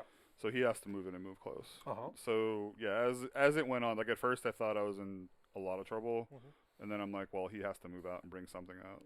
So it kind of evened out. But yeah, for him, like it was not great. That was Okay. not a good battle plan for him at all. So we were all there. We know Eli did not have a good game in terms of his dice rolling. I feel like he played with the scenarios that he was handed. I feel like he played really well. Yeah. Do you feel like you played well watching his turns unfold? Did that make decisions easier for you? Did that maybe kind of bait you into maybe making a bad decision, just kind of YOLOing it in? Or did you play very conservatively? Once I had all the blood tithe and stuff like that, I wasn't taking any damage. I mean, through the course of the game, what did I lose? A unit of blood reavers and unmade. Yep. That entire game. Yep. Which is crazy. So as I'm looking at it, I'm just like, I just tried to zone out for the teleport, and then crush up with the stuff that I can push up with. Yeah. So the 20 block of bloodletter is normally not something I do. Once I put that in there, I'm just like, this is kind of it at this point. Like, even if the bloodthirster goes down or whatever, they're gonna have the staying power to do what they need to do. Absolutely. That 20 block came out, immediately got the 3d6 charge bonus from Unfettered Fury. Yep. Also, it looks like the green screen doesn't like Tabby. Yeah. Does it show us on a gold screen? Right. I'm getting kissed by your cat right now, Joe. Right. You jealous? A little bit. It's Right. not. But no, I saw the game. I was like, you're playing very conservatively. You're not letting, your opponent's misfortunes bait you into making bad decisions. Yeah. Slowly moved up, came around, took control of the objectives, and I think that's really tight gameplay. Yeah, I mean, and to be honest, it's not what I like to do. Yeah. Like, as I'm playing, I'm like, Eli, I hate this. Because it is more of a, like, slower, plotting, like, conservative play style. And me, I like to run and just hit stuff. Yeah. So yeah, I think it's super effective. I think I could probably get a lot better with a list like that, but Yep. yeah, it's, I don't know, not my normal thing. Did you like having access to a theoretical, very easy turn one tactic with magical dominance? The theoretical tactic, yes. Putting a wizard in Khorne is heresy and should never happen ever. that is so wrong. That is so wrong. It's just bronze flesh is good. Yeah. Having another version of it, pretty excellent. Pretty good. I never did get the double up on it, but No. But yeah, no, that is pretty excellent. Yeah, no, I was watching the game. I was like, wow, I would have expected, more killer instincts, more murder lusts, things of that nature. But no, it was very move just, up, take control, don't spend the blood tithe. Yep. And then you were just like 40 wounds that are gonna see combat this turn. Yeah. Just that damn pillar, like when you went around it. Yeah, so I thought I would take those skinks out, and I wasn't too worried about that.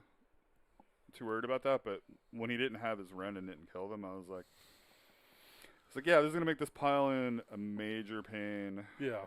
And I know, like, I probably messed it up a few times because I was trying to, like, lean, and it was like way on the other side of the table. But all right. But yeah. Did playing Khorne so near to list lock in for LVO? Did that maybe? Oh God, yeah. Maybe shake our conviction up. A little bit. Yeah. Yeah, a little bit. You don't have to paint anything. Yeah. The Just only gotta thing. figure a way to get it there. Get it there, yeah. No, I mean, honestly, it does a little bit, but I should probably stick to my guns and finish my slaves and play slaves. So, while you guys were out there, did you guys talk about what we're doing coming up? No. No? Not really. No. Okay. So we don't know if we're going to be live Tuesday. Yeah. So. Oh, well, we talked about either going live Tuesday and either playing a game, or if we are all going, oh my God, we need to paint all this stuff. Yep. Going live and just doing like a paint jam and have everybody. Just like a hobby stream? Yeah. Okay. Yeah. That could be a lot of fun. So it'll either be LVO prep or LVO prep for F and reels. Yeah. As we're trying to get our stuff done. So did you hear what Spencer and I were thinking about doing? No. Bringing up a unpainted model. Yeah. Going to a bar and trying to drunkenly paint a model for doubles. Oh, jeez. To see who paints the best. Would you be willing to partake? I would, but I won't be drunk, so I'll win. That wouldn't be fair. Okay, well, what if we make you paint with, like, craft paints in your fingers? All right, whatever. Yeah? I'm down. Little finger painties? Yeah, we'll do finger paintings. Yeah, little finger paintings? Yeah, we can do that. That just sounds like you're trying to arbitrarily make it harder. Look, he said he's not drinking. No, I'll drink. It should be fun. That's also not a bad suggestion either. Yeah, 1,000-point game next week with people's doubles list. Yeah. Bring in the doubles, see how it goes. Yeah. Who was your partner? Eli. Who's Spencer's? Ed. Ed's not coming.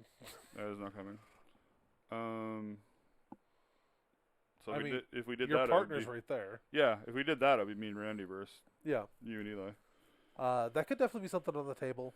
I know we also need to reach out to some of our other community members that are Mhm. more interested in Old World. Yeah. We're definitely thinking about doing a stream for Old World and its release. We just need people that are interested, knowledgeable, and have the Mhm. time. Yeah. But I think everyone here would like to see Old World on stream as well. So, but yeah, Yeah. if you guys have any suggestions for us, throw some suggestions in the DMs. Add us on Twitter, X, X. Z, ah! Hey, nice. It's almost synchronized. Yeah. All right, guys. Thank you for everyone that started with us and ended with us. That's really important, just kind of maintaining that viewership and that engagement. If you guys think that we can do anything better, want to see us do anything different in the future going forward, we're always open for that criticisms. Yeah. So, And we're gonna do a wall, aren't we? we are going to wall. We're gonna wall. Where are we going? Where are we going? All right. Chairgrot, send us. So we are going to drink your paint water live. Drink Okay. your paint water live. I've done that plenty of times. Yeah, we're going to muster the wall, and we're going to go. We're going to raid this dude's thing. And Yeah, take and when his paint we get raid in there, make sure you type in wall. Once yeah, you, get once get you us a in wall when we get there. Yeah. All right, have you sent us? I'm working on it. Hold on. Wait till we get in there. Yeah, wait till we get there. So the way this is gonna work, I'm gonna click this start raid button, Yeah. He's gonna click the button. Oh. and then people have to ready up, Yeah. and then People have to ready up. You all got to ready up, whatever that means. Right. we're gonna raid. So everyone, give them a big wall. Yeah. Give 'em a Let's wall. see the walls in the chat, boys. Thank you so much for coming.